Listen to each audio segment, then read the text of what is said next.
Feel the real fear with us. প্রিয় listeners, আসসালামু আলাইকুম। Feel the real fear with আস।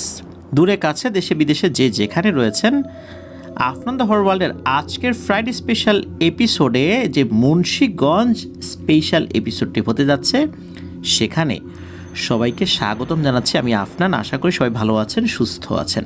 শুরুতেই সকলের কাছে ক্ষমা চেয়ে নিচ্ছি। আজকে মহান 21শে ফেব্রুয়ারি, শহীদ দিবস এবং আন্তর্জাতিক মাতৃভাষা দিবস।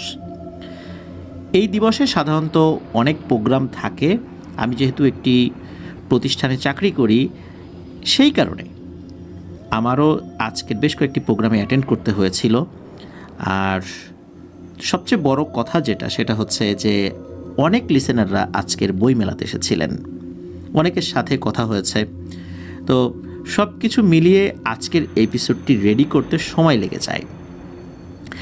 এই অনাকাঙ্ক্ষিত দেরির কারণে সকলের কাছে ক্ষমা চেয়ে নিচ্ছি।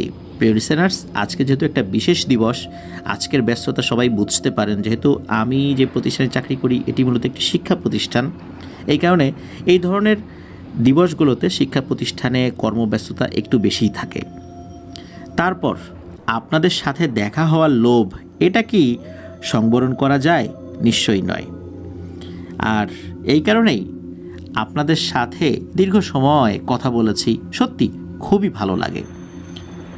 যাদের ঘটনা পাই, যারা আমাদের ঘটনা শোনেন, যারা দূর দূরান্ত থেকে এক বুক আশা নিয়ে আমাদের সাথে দেখা করতে এসেছেন, যাদের সাথে কথা বলার জন্য, দেখা করার জন্য আমরাও এক বুক আশা নিয়ে একটি নির্দিষ্ট জায়গায় যাই, তাদের সাথে কথা বলাটাও আমাদের জন্য কম গুরুত্বপূর্ণ নয়। যাই হোক, আবারও এপিসোডটি দেরিতে শুরু করার জন্য ক্ষমা চেয়ে নিচ্ছি। প্রিয় লিসেনার্স, আজকের এপিসোডে মুন্সিগঞ্জের ঘটনাগুলো থাকছে। চলুন আজকের এপিসোডের প্রথম ঘটনায় চলে যাই। প্রথম যে ঘটনাটি আপনাদের সাথে শেয়ার করব, এই ঘটনাটি আমাদেরকে পাঠিয়েছেন অন্তর মাহমুদ ভাই। ওনার বাড়ি মুন্সিগঞ্জ জেলার টঙ্গীবাড়ি উপজেলার আউটশাহী ইউনিয়নের আউটশাহী গ্রামে। তবে ঘটনাটি ওনার সাথে ঘটেনি, ঘটনাটি ঘটেছে ওনারই খুব কাছের বন্ধু নাদিম শেখের সাথে। নাদিম শেখের বাড়িও কিন্তু এই আউটশাহী গ্রামেই, একই গ্রামেই। ওনাদের দুইজনের বাসার মধ্যবর্তী দূরত্ব পায়ে হেঁটে সর্বোচ্চ 5 মিনিট। তো নাদিম শেখের সাথে যে ঘটনাটি ঘটেছে, চলুন সেই ঘটনায় চলে যাই। ঘটনাটির সময়কাল 2012। তখন এই নাদিম শেখ এসএসসি পরীক্ষার্থী। দুপুর 2টোর সময় হঠাৎ করেই মোবাইল ফোনে একটি কল আসে যে পাশের গ্রামে তার যে ছোটো খালার বাসা, সেখানে তার যে খালাতো বোন, বয়স 10 থেকে 11 মাস হবে, সে পানিতে পড়ে মারা গেছে, তাও বালতিতে রাখা সামান্য পানিতে পড়ে। সবাই অবাক হয়ে যায়, এটা কীভাবে সম্ভব? বালতি তো কাত হয়ে পড়ে যাওয়ার কথা, আর বালতিটাও ছিল ছোট। বালতিটির মধ্যে মাথা ছিল নিচের দিকে আর পা ছিল উপরের দিকে। পুতুলের মতো ফুটফুটে সুন্দর এই বাচ্চাটি রাগ করলে লাল টকটকে শরীর হয়ে যেত, গায়ের রং এতটাই ফর্সা ছিল। খুব সুন্দর এই বাচ্চাটি এভাবে মারা যেতে পারে? সকলের কাছে এই বিষয়টি আসলে অবিশ্বাস্য মনে হচ্ছিল। তারপরও আল্লাহর ডাক আসলে, ছোট হোক বড় হোক, যে যেই পদেই থাক, কেউ তো রক্ষা করতে পারবে না। আল্লাহর ডাকে সাড়া দিতেই হবে। ওনারা দ্রুত সেখানে চলে গেলেন। গিয়ে দেখলেন খালামণি অজ্ঞান হয়ে বিছানায় শুয়ে আছেন। বাড়িতে কান্নার রোল চলছে। খালু নিস্তব্ধ হয়ে আছেন, কোনো রকম কথা বলছেন না কারোর সাথে। কিছু বলে সান্ত্বনা দেওয়ার মতো ভাষা কারোরই ছিল না। খালামণির যখন একটু জ্ঞান ফেরে, সাথে সাথে কান্না শুরু করে দেন, আবার কিছুক্ষণ পর অজ্ঞান হয়ে যান। যখনই জ্ঞান ফেরে তখনই উনি বলেন যে, মা, তুমি আমাকে বলছিলা না এই অবস্থায় কাউকে কখনো ভিক্ষা দিবা না? আমি তো শুনি নাই কথা। আজ সকাল 11টার দিকে এক মহিলা আমার কাছে ভিক্ষা চাইতে আসছে, আর আমি দিয়ে দিছি। ওই মহিলারূপী পিশাচটা আমার মেয়েকে নিয়ে গেছে। তো এই কথা বলছে, কান্নাকাটি করছে, আবার অজ্ঞান হয়ে যাচ্ছে। আসলে যে নানু ওখানে ছিলেন, উনি সবাইকে বলছিলেন যে যদি বাড়িতে এরকম ছোট বাচ্চা থাকে, অথবা কেউ যদি অন্তঃসত্ত্বা হয়, এই অবস্থাতে কোনো ভিক্ষুক যদি ভিক্ষা চায়, সে যতই দরিদ্র হোক, যদি বলে আল্লাহর ওয়াস্তে আমাকে সাহায্য করেন বা আল্লাহর ওয়াস্তে ভিক্ষা দেন, তাহলে শুধু দিতে হবে, তা না হলে কিছু দেয়া যাবে না। যদি কিছু দেয়া হয় তাহলে অধিকাংশ ক্ষেত্রেই এই জিনিসগুলো দুষ্টু পিশাচ হওয়ার সম্ভাবনা বেশি, আর তখন ওই পরিবারের শিশু সন্তানকে ওরা মেরে ফেলে। এই ঘটনাটি ওখানে ঘটেছিল। দুপুর বেলা বাচ্চাটি মারা যায়, অথচ 11টার দিকে, মানে বেলা 11টার দিকে ওই মহিলাকে সে ভিক্ষা দিয়েছিল। মহিলাটির আচার আচরণ সন্দেহজনক ছিল।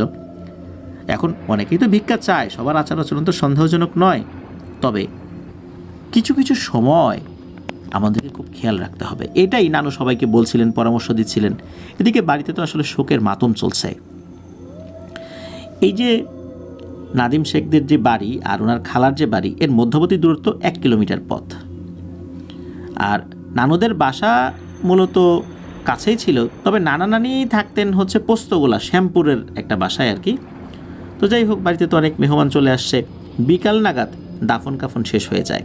তখন এই যে নাদিম শেখ আর ওনার আম্মু, এই দুইজন বলে যান যে আমরা বাসায় যাচ্ছি, রাতের বেলা তোমাদের সবার জন্য খাবার নিয়ে আসবো।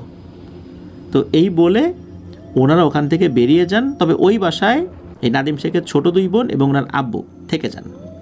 বাড়িতে ফেরত এসে রান্না শেষ করতে করতে রাত প্রায় 9টা বেজে যায়। প্রায় 25 জনের খাবার মাটির চুলায় রান্না করা বেশ কষ্টসাধ্য বিষয়ই বটে। এমনিতে সবারই মন ভালো নাই, একটু বেশি দেরি হয়ে গেছিল রান্না করতে করতে। এরপর নাদিম শেখ ভাই এবং ওনার আম্মু খাবার নিয়ে রওনা দেন। হাতে কোনো চার্জার লাইট নেওয়া হয় নাই, কারণ ওনাদের বাসার রাস্তা তো আসলে খুব ভালো, সমস্যা নাই, আর সবসময় রিক্সা চলে, যার কারণে চার্জার লাইট নেওয়ার প্রয়োজনীয়তা বোধ করেন নাই। আর ওই সময় এই নাদিম শেখ ভাই নোকিয়ার একটা বাটন ফোন ব্যবহার করতেন। ওটারও কিন্তু ওই যে টর্চ লাইটের মতো একটা লাইট, ফ্ল্যাশ লাইট রয়েছে আর কি, ওটা দিয়েও পথ চলা যায়। এই কারণেই আসলে চার্জার লাইট নেওয়ার প্রয়োজন মনে করেন নাই। এদিকে বাড়ির থেকে বের হয়ে প্রায় 10 মিনিট দাঁড়ানোর পর, কোনো রিক্সা না পাওয়ার পর ভাবলেন যে আসলে দেরি হয়ে গেছে, ফোন তো নয় পাওয়া যাবে না, রিক্সার পাওয়া যাবে না। তখন ফোনের ছোট্ট লাইটটা জ্বালিয়ে পায়ে হাঁটা শুরু করেছেন এই নাদিম শেখ আর ওনার আম্মু। অল্প অল্প জ্যোৎস্না ছিল আর কি, পাকা রাস্তা, তাই কোনো সমস্যা হচ্ছিল না হাঁটতে। আর পায়ে চালিত রিক্সা যেগুলো থাকে আর কি, ওর নিচ দিকে হারিকেন থাকে, তো এরকম রিক্সা আসলে দূর থেকে আসলেও বোঝা যেত আর কি। তবে ওরকম রিক্সা ওই সময় আসছিল না। এদিকে নাদিম শেখ ভাইয়ের হাতে ছিল ইলিশ মাছ ভাজা আর কই মাছের রান্না করা তরকারি, আর ভাতের বাটিটা ছিল অন্য জায়গায়। তবে এই ভাতের বাটির ওজনটাই বেশি ছিল, অনেক লোকের ভাত ছিল তো এই জন্য। আর নাদিম শেখ ভাই একটু জোরে জোরেই হাঁটছিলেন। ওনার আম্মুর হাতে ছিল শুধু রান্না করা ডাল। এদিকে নাদিম শেখ ভাইয়ের ফোনের লাইটটা অর্ধেক রাস্তা মোটামুটি আসার পর বন্ধ হয়ে যায়, কারণ চার্জ শেষ। এদিকে উনি একটু তাড়াতাড়ি হেঁটে হেঁটে একটু বেশি এগিয়ে ফেলেছেন। ওনার আম্মু ওনার থেকে বেশ পিছনে পড়ে গেছেন।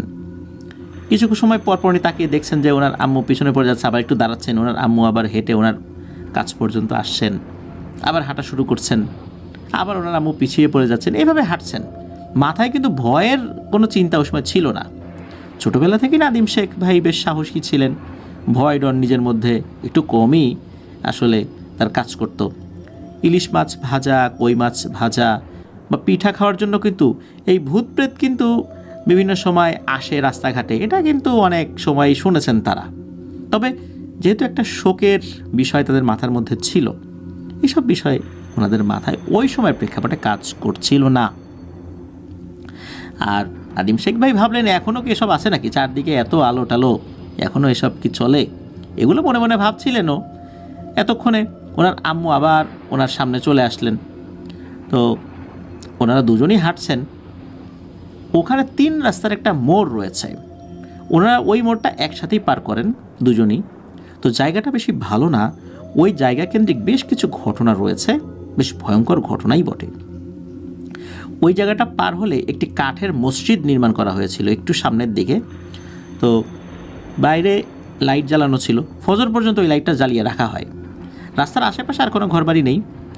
ওই মসজিদটা থেকে একটু আগালে হাতের বাম পাশে আছে একটি মহিলা মাদ্রাসা। ওইখানে যেতে আবার রাস্তা থেকে নৌকার প্রয়োজন, আর অনেক ঘরবাড়ি আবার ওই দিকটাতে রয়েছে। তো ওই দিক দিয়ে নৌকা পারাপার হওয়া যায় ওরকমটাই তার মনে আসছিল। হঠাৎ করে দেখতে পান দূর থেকেই একটি বোরকা পরা মেয়ে দাঁড়িয়ে আছে। একটু একটু চাঁদের আলোতে মোটামুটি স্পষ্টই দেখা যাচ্ছে।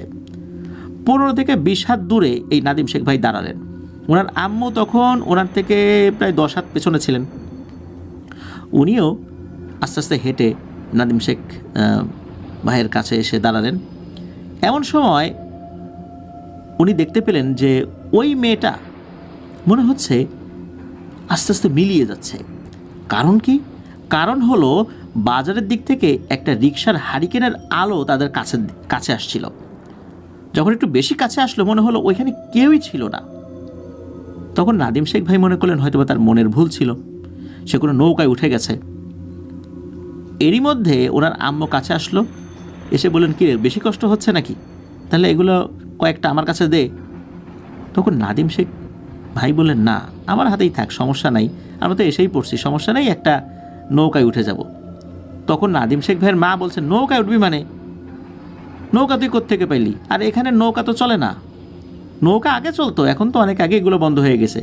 দেখ না, এখানে তো একটা কাঠের ব্রিজ হয়ে গেছে, নৌকা তো চলাচল করে না এখানে। তখন নাদিম শেখ ভাইয়ের মনে হলো, আরে এতক্ষণ আমি কিসের চিন্তার মধ্যে ছিলাম, আসলেই তো এখানে একটা কাঠের ব্রিজ আছে, এখানে তো কোনো নৌকা এখন চলে না।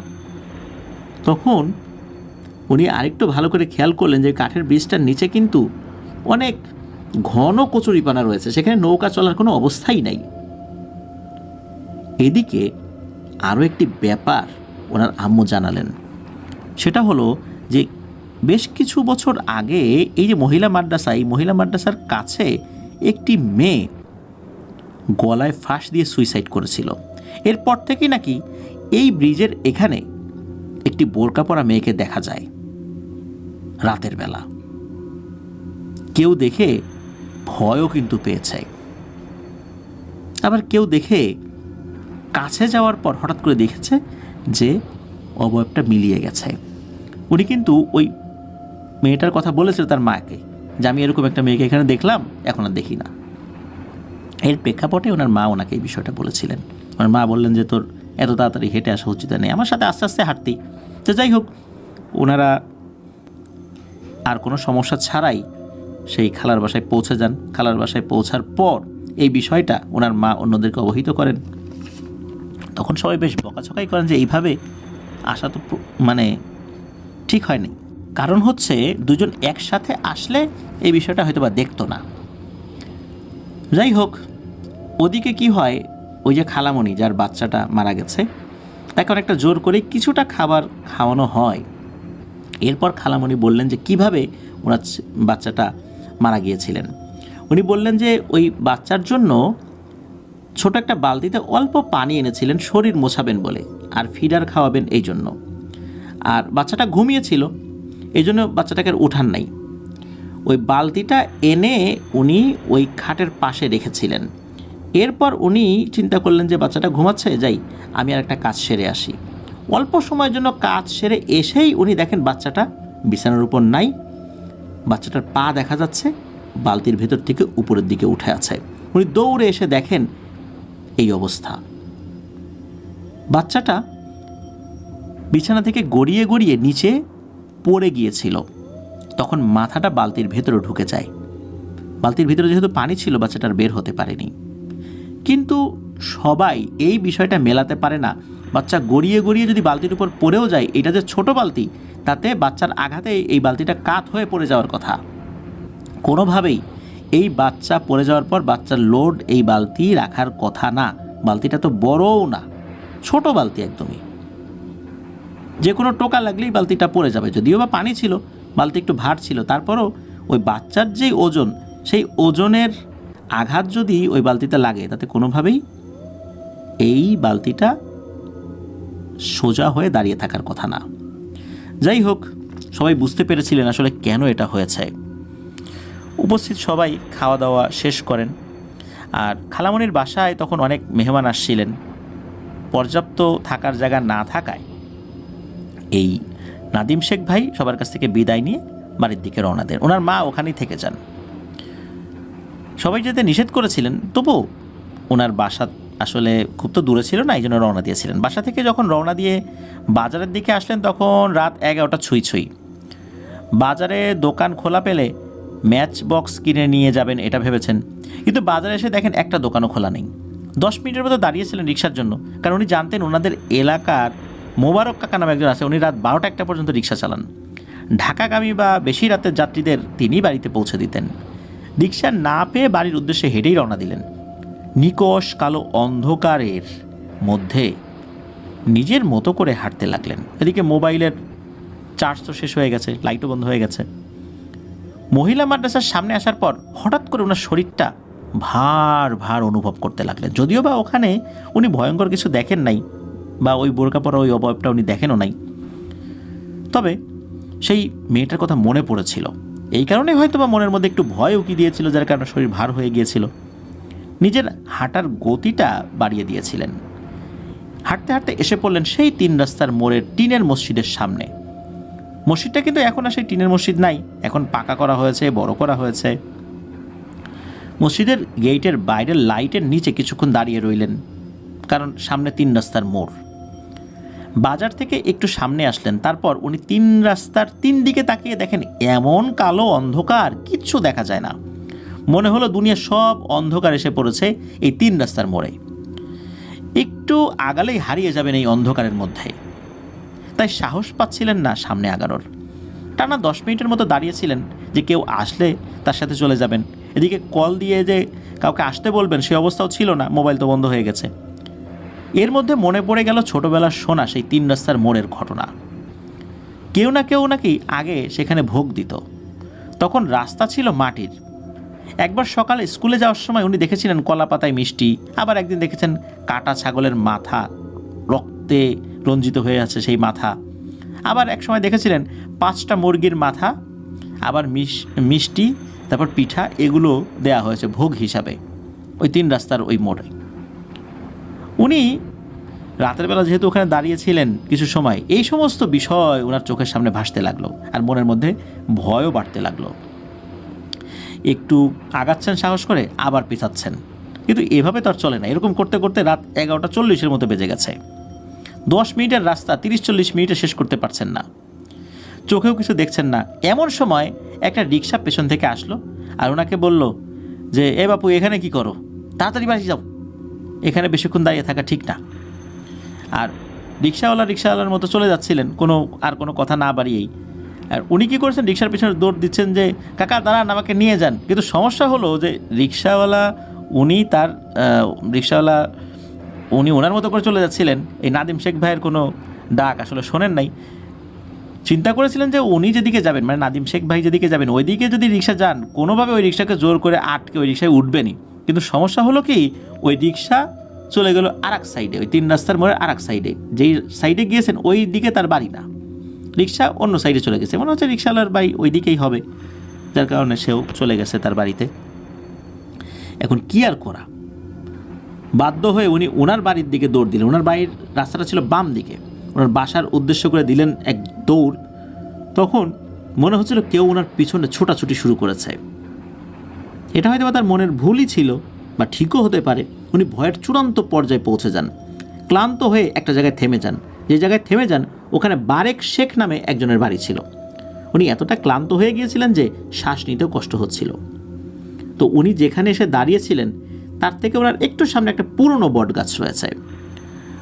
বটগাছের সামনে দিয়ে যাওয়ার সাহস করতে না পেরে এই বারেক শেখের বাড়ির সামনে কিছুক্ষণ দাঁড়িয়ে অবস্থান করলেন।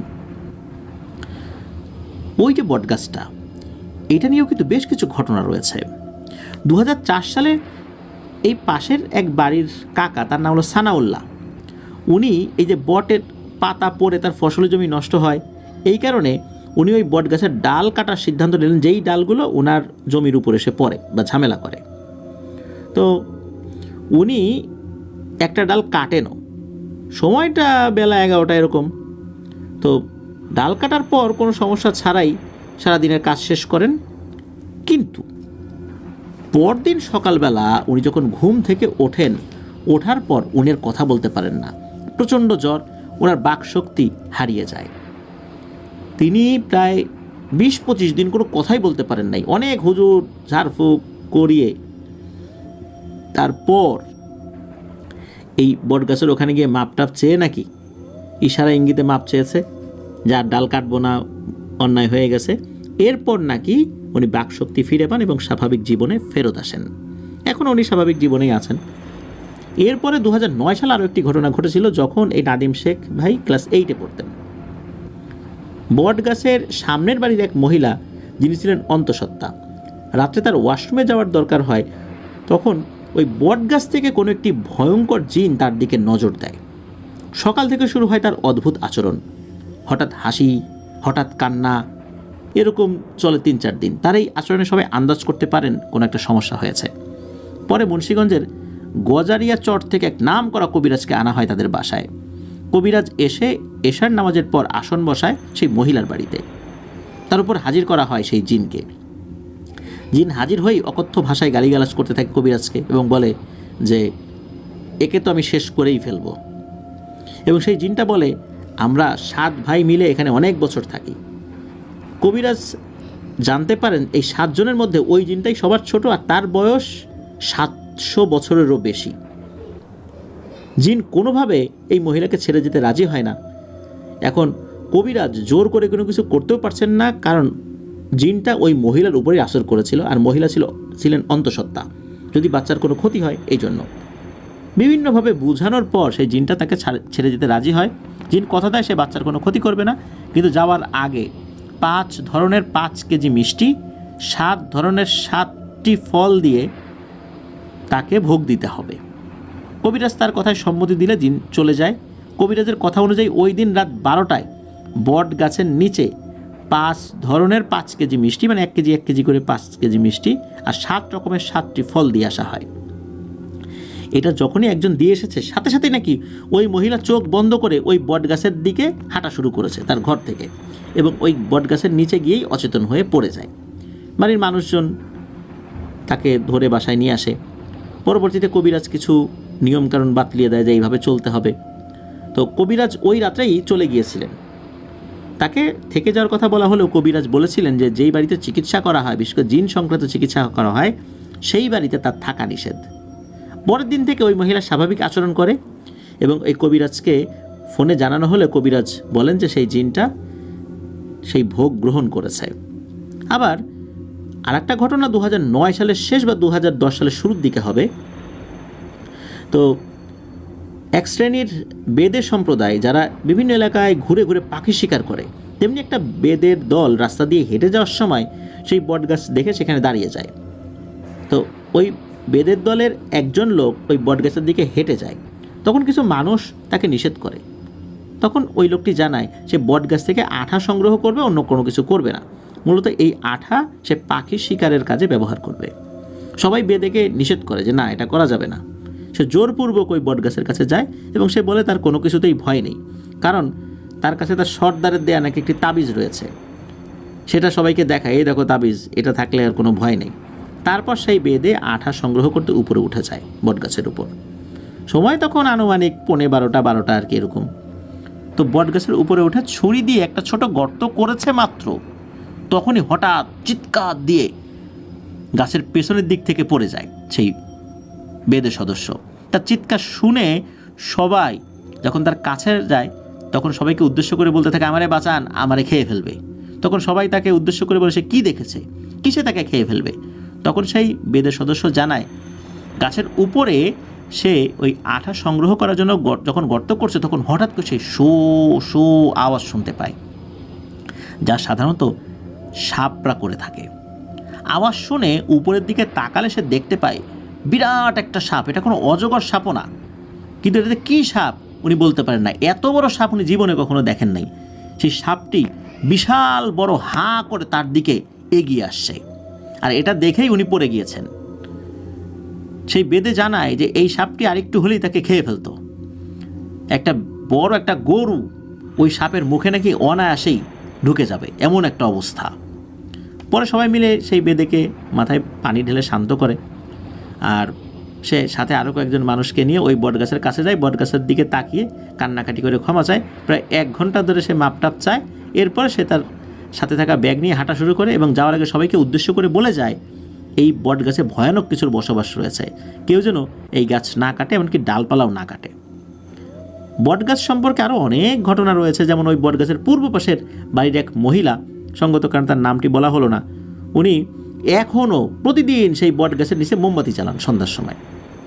সেই মহিলা কোথাও ঘুরতে বা বেড়াতে যান না, এমনকি কারোর সাথে খুব একটা মেশেনও না, নিজের পরিবারের সদস্য ছাড়া কারোর সাথে খুব একটা কথাও বলেন না, সারাদিন নিজের বাসায় থাকেন, নামাজ পড়েন, আর প্রতিদিন সন্ধ্যা ওই বটগাছের নিচে মোমবাতি চালান।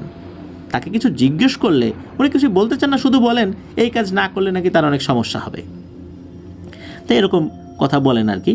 তো ওই যে বারেক শেখ যিনি, তো তার বাড়ির সামনে দাঁড়িয়ে ওই বটগাছ রিলেটেড এই সমস্ত ঘটনা মাথায় আসছে, এদিকে ভয়ে তার পা একদম জমে যাচ্ছে। যদিও বা তখনও উনি ভয়ের কিছু দেখেন নাই, কিন্তু ভয়ের এই বিষয়গুলো তার ভিতরে কাজ করছিল। উনি চিন্তা করছেন যে এখানে আর কিছুক্ষণ অবস্থান করলে হয়তো ভয়ে ওনার প্রাণ চলেই যাবে। উনি আল্লাহর নাম স্মরণ করে আল্লাহ আল্লাহ করতে করতে নিজের শরীরে যতটুকু শক্তি ছিল তা পায়ের মধ্যে সঞ্চয় করে বাড়ির দিকে দিলেন এক দৌড়। ওনার বাড়ির সাথে একটা ছোট ব্রিজ রয়েছে, সেখানে এসে থামলেন। ব্রিজ থেকে ওনার কাকার বাড়ির বাইরের লাইটটা দেখা যায়। এটা দেখে কিছুটা স্বস্তির নিঃশ্বাস ফেলেন এবং এরপর নিজের বাসায় ফেরেন। ভয় কিন্তু তখনও পুরোপুরি কমেনি ওনার পরিবার তখন খালার বাসায়, তাই কী পরিমাণ ভয় পেয়েছেন আসলে কাউকে বলতেও পারেন নাই। বাসায় ফিরে ক্লান্ত শরীর নিয়ে নিজের রুমে চলে গেলেন। বলে রাখা ভালো, ওনার রুম ছিল আলাদা ছোট একটা বেশ ছিমছাম একটা ঘর আর কি। তো উনি একাই ঘুমাতেন ওনার রুমে, ওনার মা বাবা, ওনার ছোট 2 বোন ঘুমাতেন অন্য ঘরে। তো ওনার ঘর আর ওনার মা বাবার ঘর ছিল মুখোমুখি। এতটাই ক্লান্ত ছিলেন যে উনি ফ্রেশ না হয়ে শুয়ে পড়েন নিজের বিছানায়, আর স্মরণ হতে থাকে আজকের যে সমস্ত ঘটনাগুলো সেগুলো। এদিকে লাইট অফ করে দোয়া দরুদ পাঠ করে আল্লাহর নামে জিকির করতে থাকেন চোখ বন্ধ করে। 10 থেকে 15 মিনিট পর ওনার ঘরের পূর্ব পাশে টিনের বেড়ার মধ্যে ধপাস করে একটা শব্দ হয়। মনে হচ্ছিল যে ওই টিনের বেড়ার উপর কেউ থাপ্পড় দিয়েছে বা ভারী কিছু দিয়ে আঘাত করেছে। টিনের বেড়ার উপর যদি এরকম ভারী কিছু দিয়ে আঘাত করা হয় কেমন জোরে শব্দ হয়, এটা কিন্তু যারা শুনেছেন তারা অনেকেই অবগত আছেন। উনি মনকে সান্ত্বনা দিন, হয়তো বা কোনো বিড়াল আওয়াজ করেছে বা কোনো কিছু হয়তো বা আঘাত লাগতেই পারে। অনেক সময় রাতের বেলা কুকুর দৌড়াতে পারে বা শেয়াল দৌড়াতে পারে, অনেক সময় টিনের বেড়ার সাথে এসে ধাক্কা খায়, তখন এরকম শব্দ হতে পারে। তাই এটাই উনি মনের মধ্যে আর কি চিন্তা করেছেন আর কি। কিন্তু ভয় কিন্তু মনের একটা কোণে থেকেই গেল। কি আর করা, উনি লাইট অন করে ঘরের টিভি ছেড়ে দিয়ে, ওনার রুমে টেলিভিশন ছিল, উনি শুয়ে রইলেন। আনুমানিক রাত 1:30টার দিকে ওনার বাবার কণ্ঠ শুনতে পেলেন। বেশ কয়েকবার ডাকাডাকির পর উনি গেট খুলে ওনার বাবাকে দেখলেন, মনের সাহস ফিরে পেলেন। ওনার বাবা বলল যে ওখানে তো অনেক মেহমান আসছে, ঘুমানোর জায়গা না পেয়ে উনি বাসায় চলে আসেন। তবে ওনার বাসায় আসার পথে কোনো সমস্যা হয়নি। এদিকে ঘরে লাইট জ্বালানো, টেলিভিশন অন করা, এটা দেখে ওনার বাবা রাগারাগি করতে লাগলেন যে একটা বাড়িতে একটা বাচ্চা মারা গেছে, তুই টেলিভিশন অন করে শুয়ে আছিস। তখন এই নাদিম শেখ ভাই বললেন যে কেন উনি আসলে ঘরে লাইট অন করে টেলিভিশন চালিয়ে শুয়ে আছেন আর কি। সব ঘটনা বললেন। এটা শোনার পর ওনার বাবা ওনাকে সান্ত্বনা দিলেন এবং কিছু দোয়া পরে ওনার মাথায় ফু দিলেন, বললেন যে কোনো সমস্যা নাই, যা ঘুমা। এদিকে যেহেতু মারাত্মক ভয় পেয়েছেন, নাদিম শেখ ভাই বললেন যে বাবা তুমি আজকে আমার সাথেই ঘুমাও, আমার ভয় লাগছে, একা একা থাকতে পারবো না। তখন দুইজনই একই বিছানায় শুয়ে পড়লেন। দুজনেই প্রায় ঘুম ঘুম ভাব। হঠাৎ করে সেই টিনের বেড়ায় আবার সেই বিকট আওয়াজ, তবে এবার আওয়াজ যেন দ্বিগুণ। ভয়ে ওনার বাবা এবং উনি দুজনেই বিছানায় উঠে বসেন, সাথে সাথে ঘরের লাইট অন করে দেন। ওনার বাবার মুখের দিকে তাকিয়ে বুঝতে পারলেন যে ওনার বাবাও বেশ ভয় পেয়েছেন। তারপর সারা রাত লাইট অন করে টিভি চালিয়ে বিছানায় নিদ্রাহীনভাবে ওনারা দুজনই বসেছিলেন। একটা সময় ফজরের আজানের আওয়াজ কানে ভেসে আসে, আর এরপরই ফজরের নামাজটা ঘরেই পড়ে দুজনই ঘুমিয়ে পড়েন। সকালবেলা ওনার হালকা জ্বর এবং 2-3 বার বমি হয়েছিল। তারপর ওই এলাকার মসজিদের একজন হুজুরকে সাথে নিয়ে আসেন ওনার বাবা। তো এত রাত্রে একা বাসায় ফেরার কারণে হুজুর বেশ একটু রাগী করেন যে এই দিক দিয়ে এইভাবে চলাচল করা উচিত নয়, বেশ সমস্যা হয় অনেকেরই। তো যাই হোক, হুজুর ঝাড়ফুঁক করে দেন এবং পানি পড়া দেন এবং 7 দিন নিয়মিত খেতে বলেন। হুজুরের কথা মতো 7 দিন পানি পড়া খেয়েছেন, তবে আলহামদুলিল্লাহ 3 দিনের মধ্যে উনি পুরোপুরি সুস্থ হয়ে গিয়েছিলেন। তো এটি ছিল ঘটনা।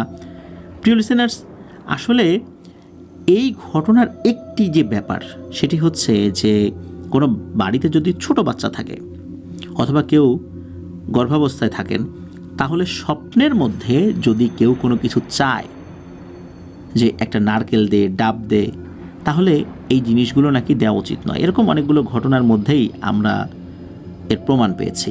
এছাড়া বাড়িতে কিন্তু কোনো লোক এসে এরকম ভিক্ষাও চাইতে পারে। ধরুন ঢাকা শহরের ফ্ল্যাট বাসা, সেখানে ভিক্ষুক আসলে প্রবেশ করার সুযোগ নেই। সেখানে যদি কেউ কলিং বেল চেপে হঠাৎ করে ভিক্ষা চায়, বিষয়টা কিন্তু অস্বাভাবিকই বটে।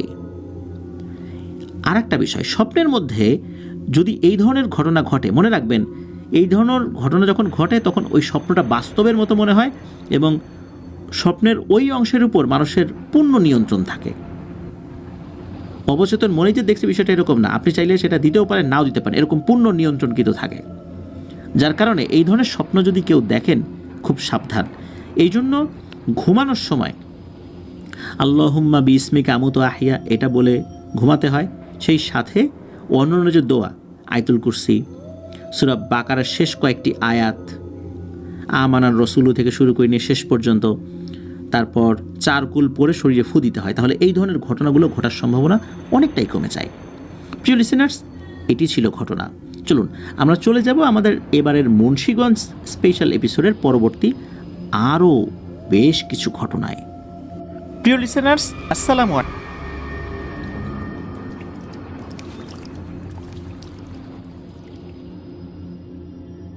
প্রিয় লিসেনার্স, এবার যার ঘটনায় যাব তার নাম নুসাইবা। এই নুসাইবা আপু উনি বেশ কয়েকটি ঘটনা আমাদেরকে পাঠিয়েছেন। সবচাইতে আমাদের ভালো লেগেছে এই জিনিসটা চিন্তা করে, এই নুসাইবা আপুর আম্মু সমতা বেগম উনি নিজেই রেকর্ড করে একটি ঘটনা পাঠিয়েছেন। উনি আমাদের চ্যানেলের নিয়মিত একজন শ্রোতা। উনি রান্নাসহ অন্যান্য কাজের ফাঁকে আমাদের সব ঘটনাই শুনে থাকেন। চলুন নুসাইবা আপুর ঘটনায় চলে যাই। প্রথম যে ঘটনাটি আপনাদের সাথে শেয়ার করব, এই ঘটনাটি যখন ওনার আম্মুর সাথে ঘটে তখন ওনার আম্মুর বয়স 7 কি 8 হবে। এখন তার বয়স 53-54 এরকম হবে আর কি। তো ওই সময়ে সিজনটা ছিল আমের সিজন। আম কিন্তু তখনও যে খুব পেকেছে বিষয়টা এরকম না, মানে পাক ধরবে এমন আর কি। খুব ভোরে আজানের পরপরই ওনাদের এলাকার অনেকেই বাসা থেকে বেরিয়ে যেতেন আম কুড়োবে বলে। আর ওই সময়ে আম কুড়ানোর জন্য কিন্তু শুধু যে ছোট ছোট বাচ্চারা বের হতেন বিষয়টা এরকম না, অনেক বড় মানুষও বের হতেন। তো এই নুসাইবা আপুর আম্মুর আপন চাচাতো ভাইয়ের একজনের নাম হচ্ছে আলী মিয়া আর একজনের নাম হলো মাহমুদ। তো এই দুইজন একসাথে কিন্তু আম কুড়োতে বের হতেন। সেই কাক ডাকা ভোরে তারা বের হয়ে যেতেন, বিভিন্ন বাগানে ঘুরে বেশ আম সংগ্রহ করতেন। তখন এই দুইজনের বয়স ছিল 10 কি 12 বছর। তো ওনারা যে খুব যে বড় ছিলেন তা তো না, তারাও তো ছোট মানুষই। ওনারা যখন আম কুড়িয়ে ফিরতেন তখন এই নুসাইবা আপুর আম্মু সমতা বেগম উনি ঘুম থেকে উঠে যে আম কুড়োতে যাবেন ততক্ষণে তো সব আম কুড়িয়ে অন্যান্যরা নিয়ে গেছে। তখন উনি কী করতেন, এই দুই চাচাতো ভাই এই আলী মিয়া আর মাহমুদের কাছে বলতেন যে ভাই আমারে একটা আম দে না। এরা আবার বলতো এত কষ্ট করে আম কুড়িয়ে আনছি কি তোকে দেওয়ার জন্য নাকি, যা পারলে নিজে কুড়িয়ে আন। এখন আসলেই তো তারা তো ছোট মানুষ, কুড়িয়ে আনছে এত কষ্ট করে, চাইলে দেবে কেন? তো তারাও আসলে ওইভাবে দিত না, বা কখনো কখনো দিত। তো একবার ওনার কাছে মনে হলো যে যা আমি নিজেই আম কুড়োতে যাব, কিন্তু একা একা আম কুড়োতে যাব সেই ভোরবেলা অন্ধকার থাকতে ভয় লাগবে তো, আর এটা তো পরিবারকে বললেও রাজি হবে না। তখন এই যে দুই চাচাতো ভাইকে বলছে যে ভাই তোমরা যখন যাবা আমাকে ডাক দিও, আমি তোমাদের সাথে যাব, তাহলে তো তোমার কাছে আম চাওয়া লাগে না। তো তারাও চিন্তা করছে ভালোই তো, ওকে ডাক দেবো, আমাদের সাথে গেলে তো ভালো, প্রতিদিন আম কুড়াই আনি আর ও চায় আমাদের কাছে। তো ওর মতো করে আম কুড়ালো, সমস্যা কী। তো যখন বলছেন যে ঠিক আছে তোকে ডাকবো, নিয়ে যাব, তখন তো এই নুসাইবা আপুর আম্মু সমতা বেগম বেশ খুশি। ওই রাত্রে উনি আর ঘুমাতেই পারছেন না খুশিতে, খালি এপাশ ওপাশ করছেন কখন ভোর হবে, কখন এই আলী মিয়া ভাই আর মাহমুদ ভাই ডাক দিবেন। উনি সারা রাত ঘুমাতেই পারেন নাই। কেন? ঘুমিয়ে পড়লেই কখন যেন এসে ডাক দেয়। এই জন্য উনি সারা রাত একরকম জেগেই ছিলেন। একটা সময় ওনার হালকা ঘুম চলেও আসে, কতক্ষণ আর জেগে থাকা যায়। হঠাৎ করে মনে হলো এই যে মাহমুদ ভাই ওনাকে ডাকছেন, এই সমতা ওঠ ওঠ। উনি তো লাফ দিয়ে উঠে গেছেন, এই ডাকের অপেক্ষায় তো ছিলেন।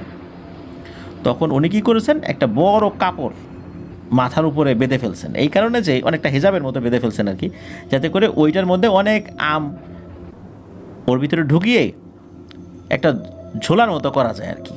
এই জন্য উনি ওইটা ওরকম মাথার সাথে পেঁচিয়ে বাইরে বের হয়ে গেছেন। এদিকে উনি যখন দরজা খুলে বাইরে বের হয়েছে তখন দেখেন যে মাহমুদ ভাই দরজার ওই পাশে দাঁড়িয়ে আছে। এদিকে নুসাইবাপুর আম্মু তো পা টিপে টিপে বের হয়েছেন আর ওনার পিছনে পিছনে হাঁটছেন। ওখানে কিন্তু আলী ভাই ছিল না, কিন্তু দুই ভাই কিন্তু সবসময় একসাথেই আম কুড়োতে যেতেন। এই ব্যাপারটা দেখে উনি প্রশ্ন করেন যে মাহমুদ ভাই তুমি একা কেন, আলী মিয়া ভাই কোথায়? কিন্তু এই প্রশ্নের কোনো উত্তর দিচ্ছেন না মাহমুদ ভাই। তো মুসাইবাপুর আম্মু বারবার জিজ্ঞেস করতেই থাকে, কিন্তু সে কোনো কথা বলে না। একটা পর্যায়ে ওই যে মাহমুদ ভাই যিনি, উনি রাগ করে ধমক দিয়ে বলছেন, এই স্যামরি চুপ থাক, এত কথা কোষ কি জন্যে। এই ধমক খেয়ে উনি একদম চুপ। চিন্তা করছেন যে না বাবু আর বেশি ঘাটানোর দরকার নাই, এরে এমনি যে আমাকে ডাক দিয়ে নিয়ে যাচ্ছে এটাই বেশি, এখন আবার বেশি প্রশ্ন করতে গেলে শেষে বলবে যে যা তুই বাড়ি যা, তো রাম করানোর দরকার না, আমি একাই যাচ্ছি। সারা রাত না ঘুমায় এভাবে বসেছিল আম কুড়াবে বলে, এখন যদি তাকে সাথে না নেয় তো উনি চুপ হয়ে যান একদম। এদিকে তার পিছনে পিছনে হাঁটতে হাঁটতে যাচ্ছেন। অন্ধকার থাকার কারণে নুসাইবাবুর আম্মু জায়গাটা খুব ভালোভাবে চিনতেও পারছিলেন না। তো উনি দেখলেন যে মাটিতে অনেক আম পড়ে আছে। ওনার আম্মু তো দেখে খুব খুশি, 8-9 বছর বয়স বা 7-8 বছর বয়স, এতগুলো আম পেয়েছেন। এমনিতে তো আম আসলে কুড়াতে পারেন না। উনি কি করেছেন, ওই গলা আর মাথার উপর থেকে যেই কাপড়টা ছিল ওটা খুলে ওর মধ্যে ওই আমগুলো ঢোকানো শুরু করেছেন। আবার ওই মাহমুদ ভাইয়ের দিকেও তাকাচ্ছেন যে সে কতটুকু দূরে চলে গেল আর কি। তো উনি দেখলেন যে ওই মাহমুদ ভাই বেশ খানিকটা দূরে চলে গেছে, ওই অন্ধকারেই দেখছেন আর কি, যতটুকু দেখা যায়। তো উনি আবার ওই মাহমুদ ভাইয়ের পেছন পেছন দৌড়াচ্ছেন আর কি। এমন করতে করতে এই নুসাইবাপুর আম্মু যে কত দূর গেছেন উনি নিজেও জানেন না। একটা ব্যাপার এই নুসাইবাপুর আম্মু খেয়াল করলেন যে এই যে মাহমুদ ভাই উনি কোনো আম কুড়াচ্ছেন না, উনি শুধু হাঁটছেন। আর ওনার আম্মুকে বলছেন এই সামনে চল, ওখানে অনেক বড় পাকা পাকা আম পড়ে আছে। নুসাইবাপুর আম্মু বলছে তাই নাকি, চলো তাড়াতাড়ি চলো, কালকে সারাদিন আম খাবো, ভাতই খাবো না। তো এইরকম কথা বলতে বলতে নুসাইবাপুর আম্মু এই মাহমুদ ভাইয়ের পেছন পেছন যেতে থাকেন। হঠাৎ করেই ওনার আম্মুর নাকে নর্দমার খুব বিশ্রী গন্ধ আসে। ওনার আম্মু খেয়াল করেন আশেপাশে বেশ কয়েকটা ঝুলন্ত ওয়াশরুম আছে। আজ থেকে অনেক আগে তো এরকম ওয়াশরুম অনেক দেখা যেত, এখন খুব কম দেখা যায় এরকমটা আর কি, যেহেতু এটা স্বাস্থ্যসম্মত না। তখন ওনার আম্মু ওই মাহমুদ ভাইকে জিজ্ঞেস করে, এই মাহমুদ ভাই আমার কোথায় নিয়ে আসছো, আম কোথায়? এখানে তো শুধু নর্দমা আর এই ওয়াশরুম, কি বাজে গন্ধ। এই কথা বলে ওই পেছন দিক থেকে ওই মাহমুদ ভাইয়ের পিঠের উপরে হাত দিয়েছেন। যেই না হাত দিয়েছেন তখন ওই অবয়বটা ঘুরে তাকায়, আর তখন নুসাইবাপুর আম্মু দেখতে পান ভয়ঙ্কর একটা দৃশ্য। এই জিনিসটা সমস্ত শরীর লোমে আবৃত, চেহারাটাও ভালো বোঝা যাচ্ছে না, মুখের উপরও বড় বড় লোম। আর তখন এই নুসাইবাপুর আম্মুর দিকে তাকিয়ে খুব বাজেভাবে হাসতে থাকে। উনি তো ছোট মানুষ, 7-8 বছর বয়স, তার কতটুকু বা সাহস, তারপরেও উনি প্রচণ্ড ভয় পেয়েছিলেন কিন্তু সাহস হারান নাই। উনি ওইখান থেকে একটা দৌড় দেন আর চিৎকার করতে থাকেন, বাঁচাও বাঁচাও, এরকম করে চিৎকার করতে থাকেন। উনি দৌড়াতে দৌড়াতে বাড়ির রাস্তা ধরেই বাড়িতে চলে আসছেন এবং বাড়িতে এসে দরজার উপর প্রচণ্ড জোরে থাপড় মারছেন আর কি। আর থাপড় মারতে মারতে বলছেন যে আম্মা আম্মা দেখো মাহমুদ ভাই, মাহমুদ ভাই। আসলে উনি চিন্তা করেছেন যে মাহমুদ ভাইয়ের চেহারা এরকম হলো কীভাবে, এই জন্য আম্মা দেখো মাহমুদ ভাই এরকম বলতে বলতে উনি অজ্ঞান হয়ে গেছেন। আর এই যে উনি যে দৌড়ে আসছেন, উনি যে আমগুলো কুড়িয়েছেন, এই আম কিন্তু উনি ফেলে আসেন নাই, ওইগুলো নিয়েই দৌড়েছেন। যাই হোক, উনি অল্প সময় পরে অজ্ঞান হয়ে গেছেন। আর এই যে দরজার উপর ক্রমাগত শব্দ হচ্ছিল, এই শব্দে ঘরের লোকজন উঠে পড়ে, দরজা খুলে তাকে ঘরের ভেতরে নিয়ে যায়। ভেতর নেওয়ার পর তাকে জ্ঞান ফেরানো হয়। পরবর্তীতে দুপুরের দিকে জ্ঞান ফেরে। তখন উনি সব কথা বলতে থাকেন কি হয়েছিল। বলছেন যে এই মাহমুদ ভাই আমাকে ডাক দিয়ে নিয়ে ওই নর্দমার ওই দিকে নামায় নিয়ে গেছিল। পরবর্তীতে যখন বাড়ির সব সদস্যরা খোঁজ খবর লাগালেন, তখন মাহমুদ ভাইয়ের মা উনি জানালেন যে আরে এই আলী মিয়ার তো গতকাল থেকে জ্বর, এই কারণে ওরা কেউই বের হয় নাই, আম কুড়াতে যাবে কিভাবে। এরপর আরও একটা অদ্ভুত ব্যাপার দেখা গেল। এই যে নুসাইবাপুর আম্মু যে আমগুলো কুড়িয়ে এনেছিলেন, এইগুলো আসলে বড় বড় মাটির ঢেলা ছিল বা ঢিল ছিল, ওটা আসলে কোনো আম ছিল না। ওই দিন ভালো একজন হুজুরকে বাড়িতে ডেকে নিয়ে আসা হয়। উনি সব কিছু পরীক্ষা নিরীক্ষা করে কিছু সময় পর জানালেন মূলত ভয়ঙ্কর এক রক্ত পিশাচের কবলে পড়েছিলেন উনি। আল্লাহর অশেষ রহমতে বেঁচে ফিরতে পেরেছেন। সাধারণত এই ধরনের রক্ত পিশাচের খপ্পরে পড়ার পর মানুষ বাঁচতে পারে না। তো যাই হোক, উনি নাকি এটাও বলেছিলেন যে এই রক্ত পিশাচকে বন্দি না করলে ওই জিনিসটা আবার আসতে পারে। হুজুর তার প্রক্রিয়াতে নাকি ওই পিশাচটাকে বোতলবন্দি করেছিলেন, কিন্তু বোতলবন্দি করার পর উনি কী করেছিলেন এটা জানা যায় না।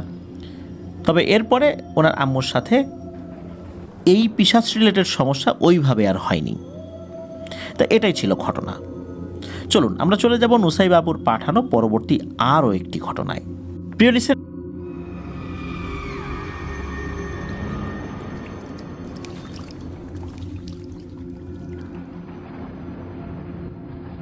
লিসেনার, এবারের ঘটনাটিও নুসাইবাবুর মায়ের সাথে ঘটে যাওয়া। শুরু থেকে কয়েকটি তথ্য না বললে বুঝতে একটু সমস্যা হতে পারে, এই জন্য বলে নিচ্ছি। ওনার মায়ের বিয়ে হয় এখন থেকে প্রায় 36 বছর আগে। ওনার বড় 6টা ভাই, এর মধ্যে 2জন মারা গেছেন। ওনাদের মৃত্যু নিয়েও বেশ কিছু ঘটনা রয়েছে, পর্যায়ক্রমে তিনি আমাদেরকে জানাবেন বলেছেন। আর বাকি 4জন আলহামদুলিল্লাহ ভালো আছেন। সবার শেষে এই নুসাইবাপুর জন্ম। ওনার যে ছোট ভাই, মানে ভাইদের মধ্যে যিনি ছোট, তার থেকেও এই নুসাইবাপু 6 বছরের ছোট। এবার আসি ঘটনায়। ওনার আম্মুর তখন নতুন বিয়ে হয়েছে। ওই সময় ওনার মা, বাবা, চাচা, চাচি, ফুপি যারা ছিলেন আর দাদা দাদি সবাই মিলে ওনাদের পুরনো বাড়িতে থাকতেন। ওনার দাদা ছিল মসজিদের মুয়াজ্জিন। শুধু মুয়াজ্জিন না, ইমামতের দায়িত্ব পালন করতে হতো আর কি। সাধারণত মসজিদগুলোতে আলাদা আলাদা ইমাম, মুয়াজ্জিন, খাদেম রাখাটা মসজিদ কমিটির জন্য বা এলাকাবাসীর জন্য একটু কষ্টই হয়ে যেত।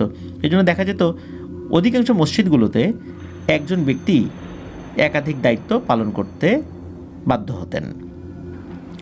তো এই যে নুসাইবাপুর দাদা, উনি যে শুধু এই মসজিদের ইমাম, মুয়াজ্জিন, খাদেম এই দায়িত্ব পালন করতেন বিষয়টা এরকম না, পাশাপাশি উনি পশু পালন করতেন, মানে গরু পালনে ওনার বেশ একটা আগ্রহ ছিল আর কি। ওনার বাবা চাচারা, মানে নুসাইবাপুর বাবা চাচারা ছিলেন 3 ভাই 3 বোন। ভাইদের মধ্যে ওনার বাবা হচ্ছে মেঝো। সে সময় 3 ফুপুর মধ্যে 2জনেরই বিয়ে হয়ে গেছে। তারপর নুসাইবাপুর বাবাকে বিয়ে করানো হয়। তো বাড়ির কিছুটা দূরেই ধলেশ্বরী নদী। তখনকার সময় ঘরে ঘরে কিন্তু এরকম টিউবওয়েল অথবা পানির ভালো কোনো ব্যবস্থা ছিল না। নদী অথবা পুকুরই ছিল বিভিন্ন কাজের জন্য পানির অন্যতম উৎস। গরুকে পানি খাওয়ানো, তারপরে গোসল করা, বাসার বিভিন্ন কাজ করা, এগুলোর জন্য নদী বা পুকুরের উপরেই তারা নির্ভর করতেন। তো নদী বাসার কাছাকাছি হওয়াতে নুসাইবাপুর আম্মু বিয়ের পরে বেশ কিছু কাজের জন্য নদীতে উনি যেতেন। গরুকে পানি খাওয়ানোর জন্য মাঝে মাঝে উনি নিজেও যেতেন। আর পানি আনার জন্য তো নদীতে যেতেই হতো।